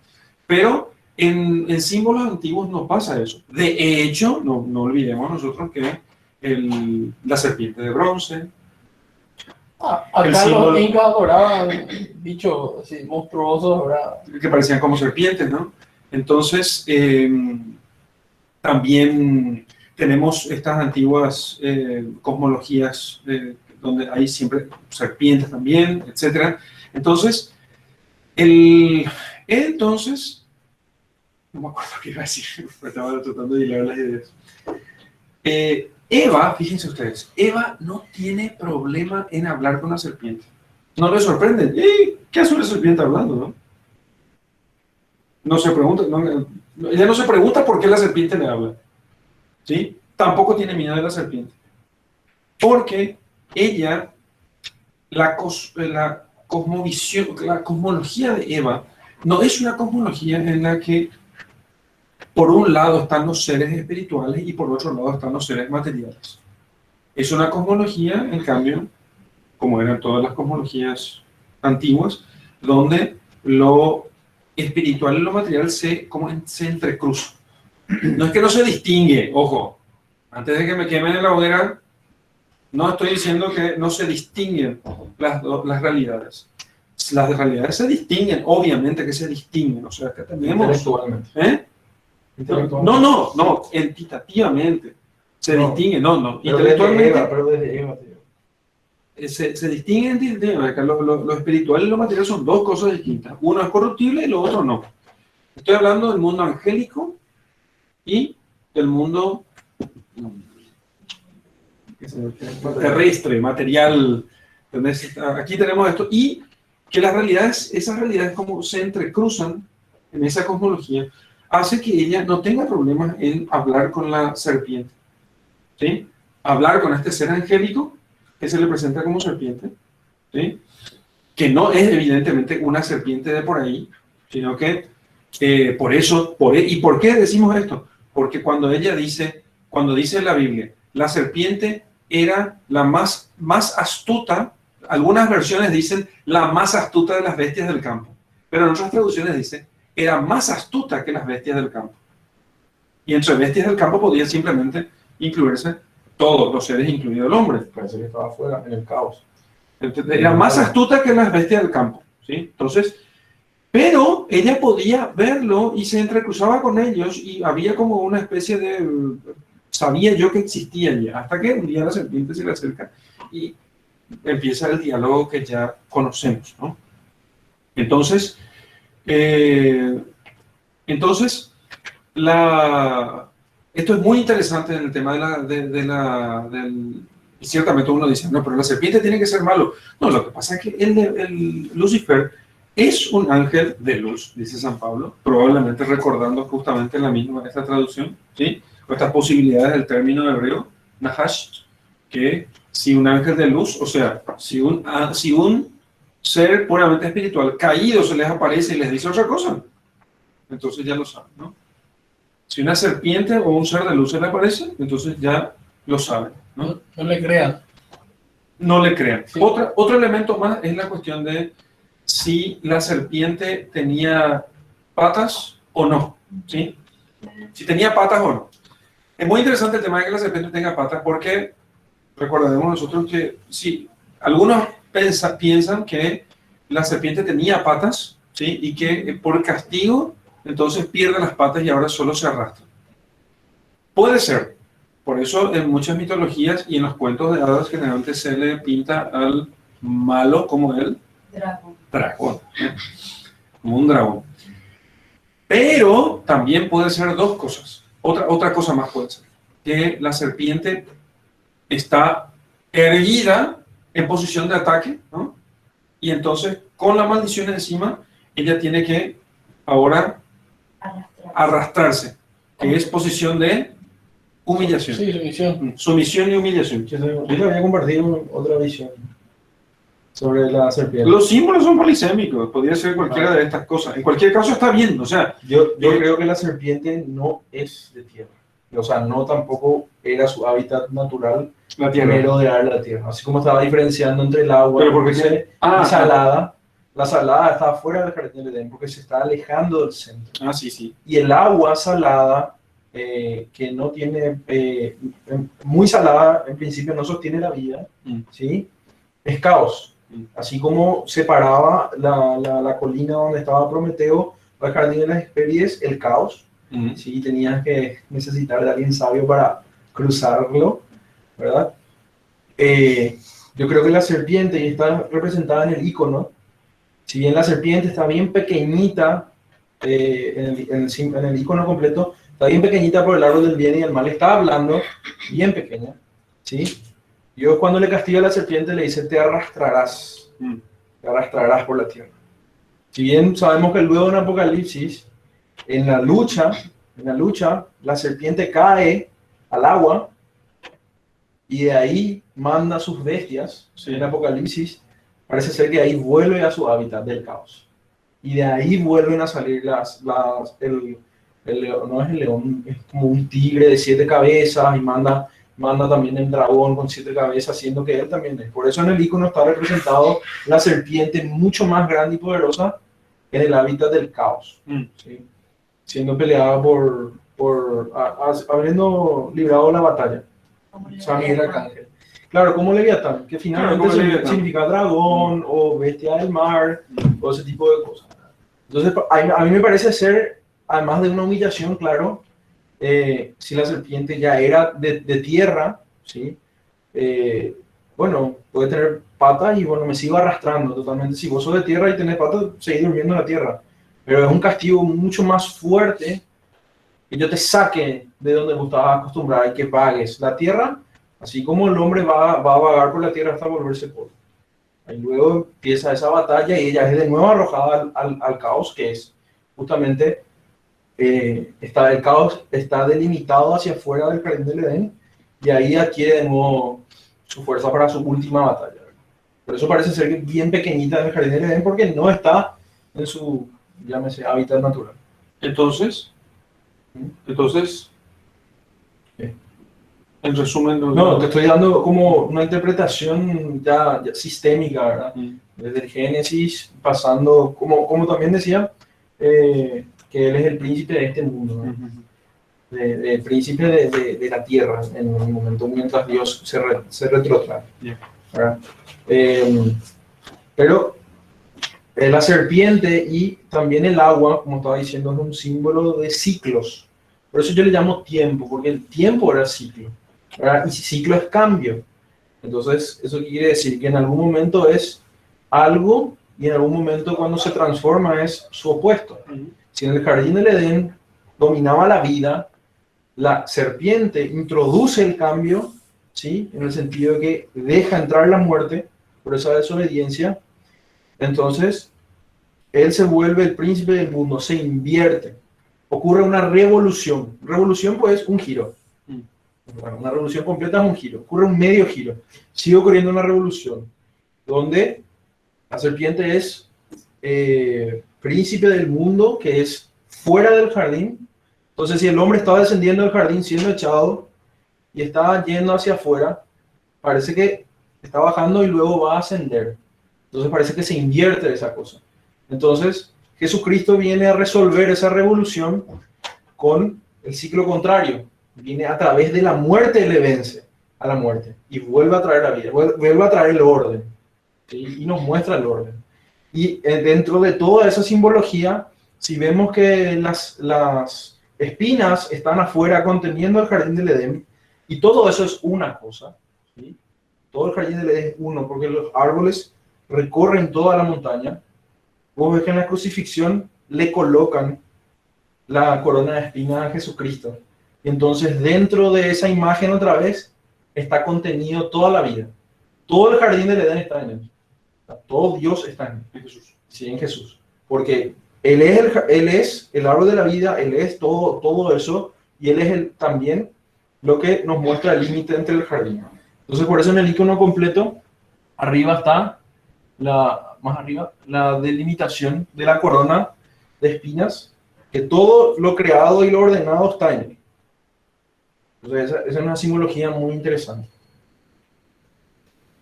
Había algo más que quería poner aquí también, y es que, no me acuerdo.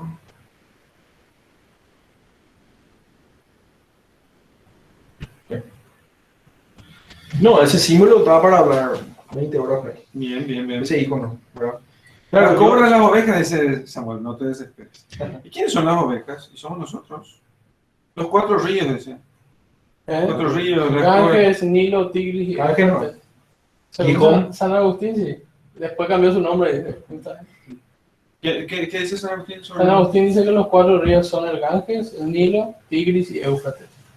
Que el jardín era enorme, dice. Pero después fueron cambiando claro, él dice Los nombres. Los nombres, ¿verdad? Mi abuela decía que el jardín del Edén estaba ya cerca de Babilonia. Sí, así, ubicaban ellos. Babilonia. Sí. No está. Creo que hasta hacia el este es una especie de saber. Nace el sol, hacia donde nace el sol. Donde nace el sol, hacia donde nace el sol tiene que, de hecho, dicen que Jesucristo cuando volverá desde él esto, ¿no? Y mirar, él está detrás de un sol. Es mirar, En el icono él está detrás de un sol. No, sol y luna. Ah, sí, el sol, sí, completamente. Es que él es el sol que nace de lo alto. Es el sol que nace de lo alto. Esa es la imagen, ¿no? Acá hay más elementos que no logro identificar. No, hay Las aves quizás, pero eso habría que... Las aves son las dos aves que mandó Noé. Ah, cierto. La blanca y la negra. Cierto. Y la buena trajo una rama simbolizando la tierra o el espacio, un orden luego del desorden. Y la negra no. La negra dice que se quedó comiendo una carroña. Terminó comiendo unos animales muertos sobre el agua. Claro. Hay más aves. No, él no es. Lanzó 2 aves. Soltó 2 aves.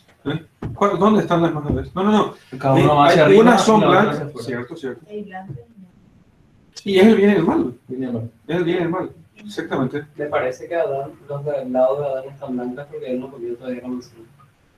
Le está dando del lado de la negra, Eva. Ah, y Eva le está Le está dando del lado de la negra. O sea, Es lo que digo. me gusta la última parte. Yo creo que va a tener conexión con mucho que digamos enfrente. Más abajo, más abajo, más abajo.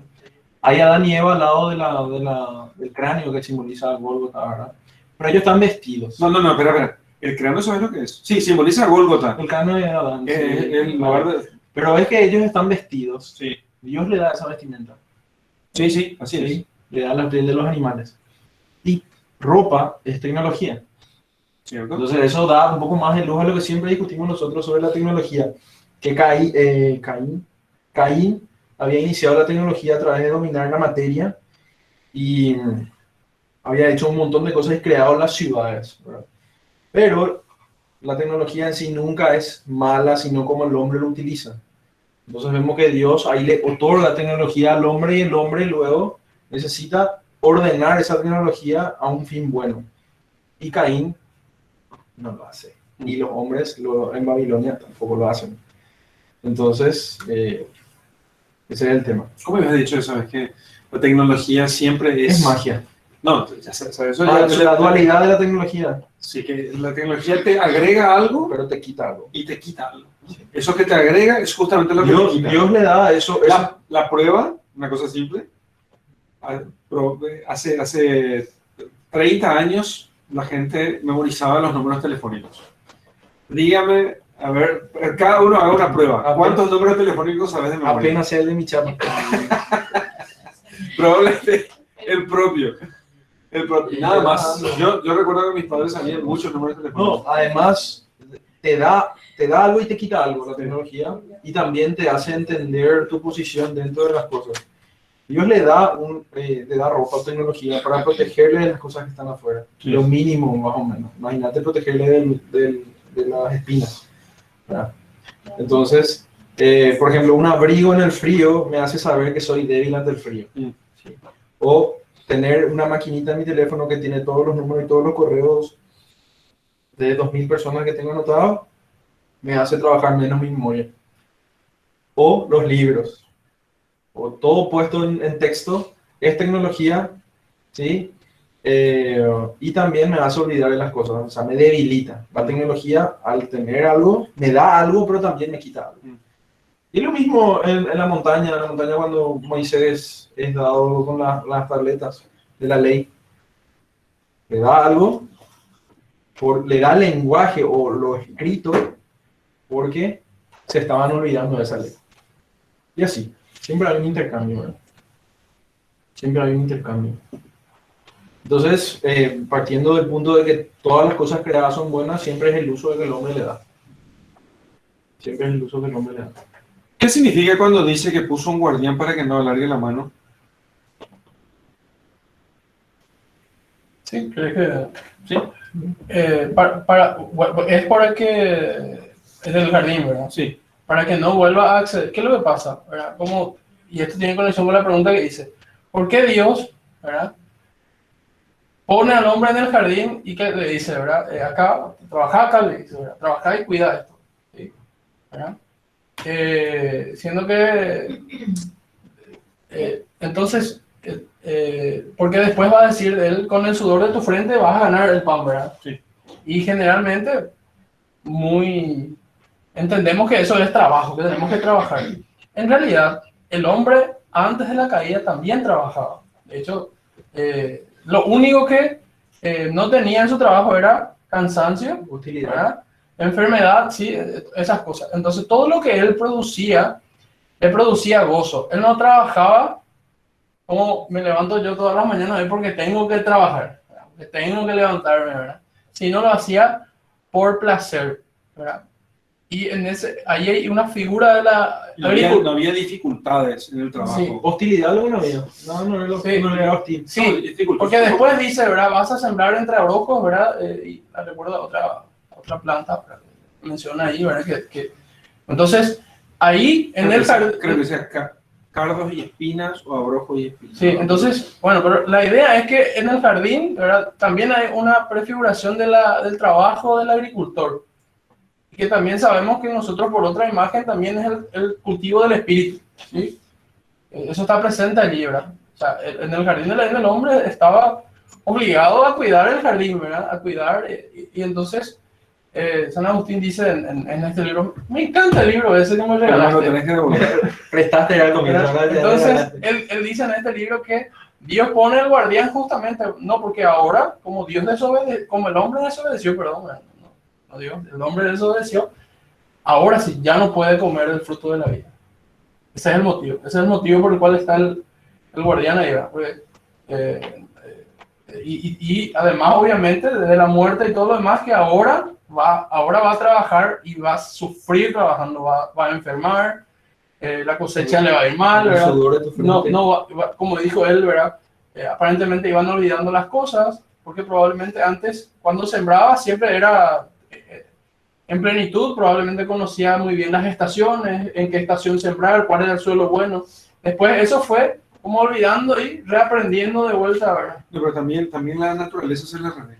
Claro, ¿entendés? También O sea, también la naturaleza se hostil. le revela. Él es hostil. sí, no, y esto es justamente porque él cae en esta cuestión, ¿verdad? O sea, no es que el hombre, y a mí me ayudó hoy ese libro a cerrar algo, ¿verdad? Porque si no, parece que el hombre era estaba chocho de la vida y no hacía nada, ¿verdad? ¿Cómo iba a practicar la virtud? Entonces, había trabajo, se trabajaba. La cuestión es que ahora vos enfermás y morís. ¿verdad? Y cuesta, ¿verdad? Y no hay tanto gozo, ¿verdad? Muy poca gente ve sentido sobrenatural en su trabajo. Por eso es que ahora tenemos que hablar justamente del tema de santificar el trabajo y un montón de cosas, ¿verdad? Más o menos creo que indirectamente responde la pregunta, ¿verdad? Dice, en la imagen se ven dos hilos detrás de la cruz, como si fuera que sostienen algo entre el sol y el árbol. No logro identificar a qué hilo te referís. Entre el sol y el árbol. Ah, entre el sol y el árbol. No, ya sé qué Hilos. es. No son hilos. Uno es Ah, la lanza que se le clava a Jesucristo y la otra es el La vara palo del que hisopo. tiene la esponja con vinagre. Una caña. Son instrumentos de la pasión. No son dos hilos, sí, es la lanza y la caña del hisopo. Sí. Después, hay un tema interesante, dice Álvaro.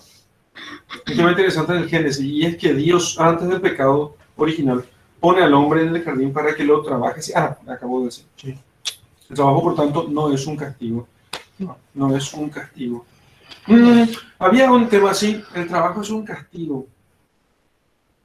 Un trabajo. A mí no me da miedo hablar del castigo, de que Dios castigue con el trabajo, porque siempre que vos no entiendas castigo como Castigo de corrupción. es una corrección. No, ¿sí? y Castigo con en amor. realidad vos podías decir que Sí, Castigo sin amor. es como que un recordatorio permanente de que por más que vos pongas tus intenciones, tus mejores talentos, en este sentido yo lo entendería, ¿verdad? Hay un factor que depende realmente de Dios. Te puede salir mal la cosecha, vos puedes ser el mejor ejecutivo, igual te echan, ¿verdad? Son cosas que son esos sufrimientos y padeceres, ¿verdad? Cada hombre en su época, los que van a sufrir, ¿verdad? En este sentido, sí, ¿verdad? Que hay algo realmente, como ayer te mencionaba, la mano invisible de Dios allí, ¿verdad? Realmente. Y, no la de Smith, ¿Mm? No. no la mano invisible de Adam Smith. Sí, la mano invisible, ¿verdad? Que eso probablemente le era mucho más claro al hombre en ese estado de no pecado original. Sí, Álvaro, el castigo es el esfuerzo que implica, el cansancio y la fatiga, no el trabajo en sí, es cierto, porque fíjate que también nosotros hemos sido hechos para las piernas, ¿sí? O sea, recordando que Adán y Eva tenían un cuerpo similar al nuestro, entonces las piernas están hechas para caminar, para moverse, ¿no? De hecho, hemos sido hechos para movernos, para toda esta dinámica que significa el ir y venir. Entonces, hemos sido hechos para trabajar. El trabajo como cultivo de la tierra, ¿sí? No es un castigo, y ciertamente eso, sí. El castigo es más bien el esfuerzo que implica que ahora la hostilidad, como dijiste, ¿no? La hostilidad de la naturaleza. Muy interesante. Y el cultivo de su espíritu también. O sea, También, claro. pero así como cultiva la tierra, así cultiva su espíritu. Acá Lilian dice, ¿qué tiene de malo hablar del castigo? No, Lilian, no es que haya algo de malo. Lo que pasa es que hoy si uno sale por ahí diciendo, en muchos lugares, Dios castiga, es muy probable que no pueda terminar su explicación, porque la gente se escandaliza. Con amor. No, dice que Dios no castiga, porque nuestra idea de castigo es una especie de descarga violenta de los... Desproporcional, violenta en el sentido como se usa hoy, ¿no? De los descontroles emocionales de los padres sobre los hijos, ¿verdad? Entonces, pero ni siquiera está fundada muchas veces en la propia experiencia, a veces está fundada más bien en una noticia de un papá que le reventó a palos a su hijo. Entonces, cuando uno piensa en castigo... ¿Cómo? Confunden con tortura. Exactamente. Confunde con tortura, ¿no? Con sadismo, ¿no? Entonces, eso es lo que la mayoría de la gente piensa. Quizá los que estemos en este curso no lo pensemos así. Quizá, ¿no? Pero digamos que nos va a ser muy difícil, aunque tengamos que hacer muchas veces afuera, en otros ambientes, hablar del castigo y no tener una terrible discusión allí porque la gente va a decir, no, Dios no castiga. Una vez que logremos nosotros entender la idea del castigo como penalidad por una falta nuestra, una penalidad necesaria para restituir el orden y de lo que se desordenó, y para poder balancear la justicia y sobre todo para poder corregir nuestra naturaleza, entonces uno entiende cuál es la razón del castigo. Sobre todo si uno hace penitencia, uno mismo, entonces entiende el castigo. Si uno no hace penitencia, nunca entiende la idea del castigo. Si uno no se autocastiga, ¿no? Fallé en tal cosa, voy a hacer una penitencia. El que no hace es el que no tiene ni idea de cómo funciona realmente el castigo. No sé si aquí pone, entonces Luis Leguizamón cita Proverbios de Salomón. No deseche, hijo mío, el castigo de Yahvé, ni te fatigues de su corrección, porque Yahvé, al que ama y quiere, como el padre al hijo, a él castigo. Sí.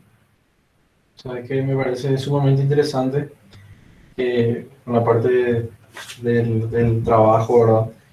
Porque dice, con el sudor de tu frente te ganarás el pan, ¿verdad? Y sudor, siempre en el tema de la simbología vos tenés que ponerte en el lugar, ¿verdad? Siempre todo necesita una experiencia humana para poder encontrar significado, porque si vemos que el hombre está compuesto, ¿verdad? Es inmaterial y material en sus aspectos. Por ejemplo, si el hombre es material e inmaterial, bueno, el sudor implica estrés del cuerpo. Estrés del cuerpo. Necesitas romper una zona de confort, ¿verdad? Entonces imagínate que afuera del jardín están las dos profesiones, los dos trabajos que te van a hacer romper el sudor del cuerpo. Está Caín y Abel como el ganadero y el agricultor, ¿verdad? El pastor, más bien. El pastor y el agricultor, ¿verdad? Que son trabajos. Y a partir de Caín luego tenés todos los otros trabajos, la metalurgia, tenés todos los otros trabajos, ¿verdad? Y es interesante como cuando se presenta el logos o la razón de todo, vuelve a utilizar el ejemplo del trabajo para acercarnos de nuevo al árbol. ¿Sí? Él habla en parábolas de agricultura y del pastor. En todo lo que trata de explicarnos, o sea, trata de volver a llevarnos por aquel camino que teníamos que transitar de vuelta. Entonces, con el trabajo del hombre, y es algo que vos siempre decís, Edgar, que es muy importante, que el hombre necesita dominar la materia o hacer un trabajo manual para poder comprender esta fenomenología.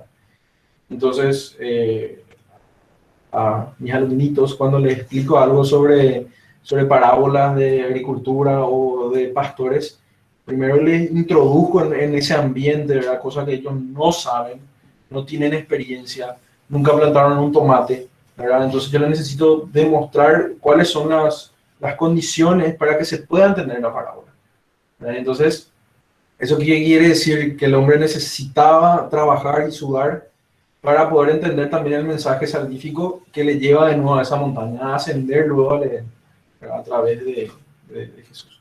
Entonces, un adelanto de los temas. De hecho, fíjate vos, de hecho, digamos así una última cosa. después respondo a la pregunta de Raquel Sempio. Después de la caída, ¿sí? Al hombre le llevó siglos entender su estado de necesidad de la redención. ¿Dónde se da el ápice de su comprensión de su necesidad? Fíjense, en la tragedia griega. La tragedia griega. No hay solución si no hay gracia. Exacto, no hay solución si no hay gracia. un redentor. Intervención divina, diría. Sí, intervención divina. Claro, los dioses. Sí, los dioses, pero también Los de dioses un hombre, causa. de un O hombre. de un acto heroico, por lo menos. Un acto heroico por lo menos. ¿Entendés? Yo le llamaría perdón. O sea, si la tragedia no hay No, alguien que corte la ibris entonces, con el perdón, ¿sí? no, nunca es solo el perdón. Hay alguien que se entrega allí. Siempre hay alguien que se entrega, si no la tragedia continúa. No, claro. ¿Entendés? Justamente eso. No, la tragedia lo que hace es consumir todo y no dejar absolutamente nada. Todo termina mal. Claro. O sea, muere toda tu familia, como Edipo y Creonte, muere toda su familia, mueren todos, pero bien. No, yo sé, pero las tragedias son todo un conjunto de historias. Claro, pero nunca llega nadie perdona, ¿entendés? Nadie es benevolente en ese tema. Todos terminan haciendo aquello brutal en la tragedia. Eso es interesante. Eso analizábamos con Creonte que el año pasado, que no había gracia, no hay gracia. No es como, por ejemplo, cuando analizamos la ópera, Turandot. cuando analizamos Turandot, Mm. que tiene un objetivo de perdón y ahí se eleva luego al amor. Bueno, fíjate vos, en Orestiano. Matrix, a pesar de las críticas que se puede tener y todas las cosas, Matrix es un mito muy interesante. Es un mito muy interesante. Lo estuve viendo y voy a verlo de nuevo porque hay muchísimas partes donde trabaja sobre el tema de la libertad y las elecciones de una persona. En Matrix es eso, el héroe es un hombre que tiene que sumergirse en aquel mundo que justamente es el que produce la destrucción, ¿sí? Y morir él para poder cortar eso. Entonces la guerra se acaba cuando Neo o Anderson, o hijo de hombre, porque Anderson es hijo de hombre, ¿no? O hombre nuevo, ¿no? Neo, él entonces se sumerge en la Matrix y se deja absorber,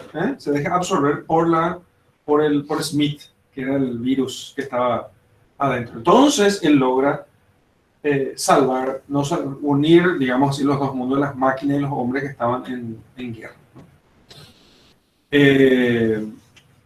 Y muchas otras cosas más. No voy a entrar a comentar. Quiero volver a ver y seguramente puedo grabar más adelante unos videos comentando Matrix, ¿no? La trilogía completa. Pero justamente se da allí, o sea, aquella guerra, en un momento dado, el arquitecto, que es el software que crea la Matrix, ¿sí? Le dice a Neo que en realidad no se puede salvar nadie, porque es una cuestión de elección y nunca vas a elegir bien. Tenés que entender, como solamente el oráculo, la profetisa, esta es la que le va diciendo a él qué es lo que tiene que entender, y él tiene que ir descifrando todo aquello para poder saber. Entonces, cuando él se sacrifica, a ejemplo de Trinity, ¿no? Que es la que se sacrifica por él, entonces él entiende lo que ella hace por él, entonces él hace lo mismo por los humanos propiamente. Entonces se corta finalmente esa línea de la tragedia. Es lo que sucede en la historia. Acá nosotros con el Génesis tenemos el principio de la catástrofe, digamos. El principio de la catástrofe y el anuncio al final de la eucatástrofe, usando esta terminología de Tolkien, sobre esta cuestión de catástrofe, eucatástrofe. O sea, hay una destrucción y de esta destrucción tenemos nosotros una ascensión, ¿sí? Que es la historia de la humanidad. O sea, nosotros tenemos una catástrofe con la que comienza la cuestión y todo cae, y tenemos nosotros esta eucatástrofe, que es de esto se eleva todo, que es esa imagen de que tan bien confecciona Tolkien al poner el tema este del concierto de los, no me acuerdo qué eran estos, pero con Eru Ilúvatar, que estaba haciendo tocar una sinfonía. Entonces estos que parecen ángeles o querubines, ellos estaban tocando, y uno, que sería como el demonio, ¿verdad?, toca una desafina, y entonces intenta Eru Ilúvatar, que es como Dios, ¿no?, hacer que entre en afinación, no entra y entonces lo que hace es comenzar una nueva melodía a partir de la desafinación. Sí, esa nueva melodía a partir de la desafinación es la eucatástrofe. ¿Sí? La catástrofe es la desafinación. La eucatástrofe es el aprovechamiento de la fuerza de esa desafinación para poder a partir de allí hacer el bien. Por esa cierta ambivalencia que hay en las cosas. Como decía, como le dice, intenta explicar no solamente el oráculo, sino después el arquitecto. Es la elección, a Neo en Matrix, es la elección la que hace, justamente, es la libertad la que puede hacer que las cosas sean buenas o malas, ¿no? Esto es, no es que yo tengo en mi libertad la opción de hacer que un pecado sea bueno, no, en mi libertad este mismo acto puede ser bueno o malo, y está en mi libertad hacerlo o no hacerlo, ¿verdad? O sea, con la misma voluntad con la que yo puedo pecar y ofender a Dios y condenarme al infierno, con esa misma voluntad yo puedo ser santo y llegar al cielo. Con esa misma voluntad, con la misma inteligencia con la que yo puedo crear pensar en un mal, con esa misma inteligencia yo puedo conocer el bien, ¿no? O sea, con la misma voluntad con la que yo puedo odiar, con esa misma puedo amar, ¿no? Con una misma guerra con la que yo puedo oprimir a los pueblos, con esa misma guerra puedo ir a liberar Jerusalén. Entonces, hay una cierta ambivalencia en la realidad. Raquel Sempio, ¿qué es lo que no se modifica? Y termino con esta pregunta breve. ¿Qué hizo Dios? Creo que entiendo tu pregunta. Me repetiste la misma pregunta, no me la reformulaste. Lo ideal sería que cuando no entendemos nosotros, reformules con ejemplos. Dios no destruye a Adán y Eva al expulsarlos del paraíso, ¿sí? No destruye, solamente le quita los dones sobrenaturales y preternaturales, ¿sí? La naturaleza humana queda igual, pero debilitada. No queda imposibilitada de hacer el bien, sino debilitada en sus fuerzas para hacer el bien. Desordenada, debilitada, marcada por la ignorancia y por la muerte. Entonces, y es bueno que Él no alargue el hombre la mano al árbol de la vida, porque ahora con el mal, quedaría en ese estado. Ese tema, no sé si vamos a hablar de la inmortalidad del programa. Sí. Cuando hablemos del hombre, el hombre eterno. El hombre eterno. Creo que ahí vamos a comentar un poco sobre un teatro de Gustav Thibon sobre la inmortalidad. Vamos a ver si podemos conseguir un poco ese teatro, por lo menos el texto, si hay una traducción al castellano, donde se había conseguido el tema de la inmortalidad y había una chica que era inmortal ella, y entonces, pero estaba profundamente triste. Y entonces comienza a darse un diálogo de ¿por qué estás triste? ¿Por qué estás triste? Sí, sos inmortal. Y entonces comienza ella a decir... ¿Tiene juventud o no tiene juventud? No, tiene juventud. Pero ¿qué pasa? Ya, las cosas pasan a perder el sentido, ¿entendés? Porque justamente también digo, en la Matrix, ellos cuentan una de estas cosas, dice, nosotros, la primera versión de la Matrix era un programa, la primera versión de la Matrix, la simulación de la realidad era un mundo perfecto, pero los hombres morían, dice. O sea, los hombres morían en este campo de cultivo, y entonces tuvimos que hacer una siguiente versión de la Matrix donde recreaba el mundo como era antes de las guerras, ¿no? Y ese mundo antes de las guerras era un mundo con dolor y con el mal. Y solamente así podían sobrevivir los hombres cultivados en este campo donde se ganan las pilas, ¿no? Sí. Porque en el estado actual de nuestra naturaleza necesitamos la muerte, por eso vamos a verlo cuando hablemos de la... Bueno, finalmente en el Génesis hay una variedad, se puede decir, infinita de símbolos que ver, ¿verdad? Que investigar, que relacionar, y es una fuente casi inagotable, porque como le había dicho, en esos 3 capítulos o 95 líneas o versos que separó San Jerónimo así, ¿verdad? Está en una gran compresión la creación y los aspectos más importantes del hombre y su naturaleza.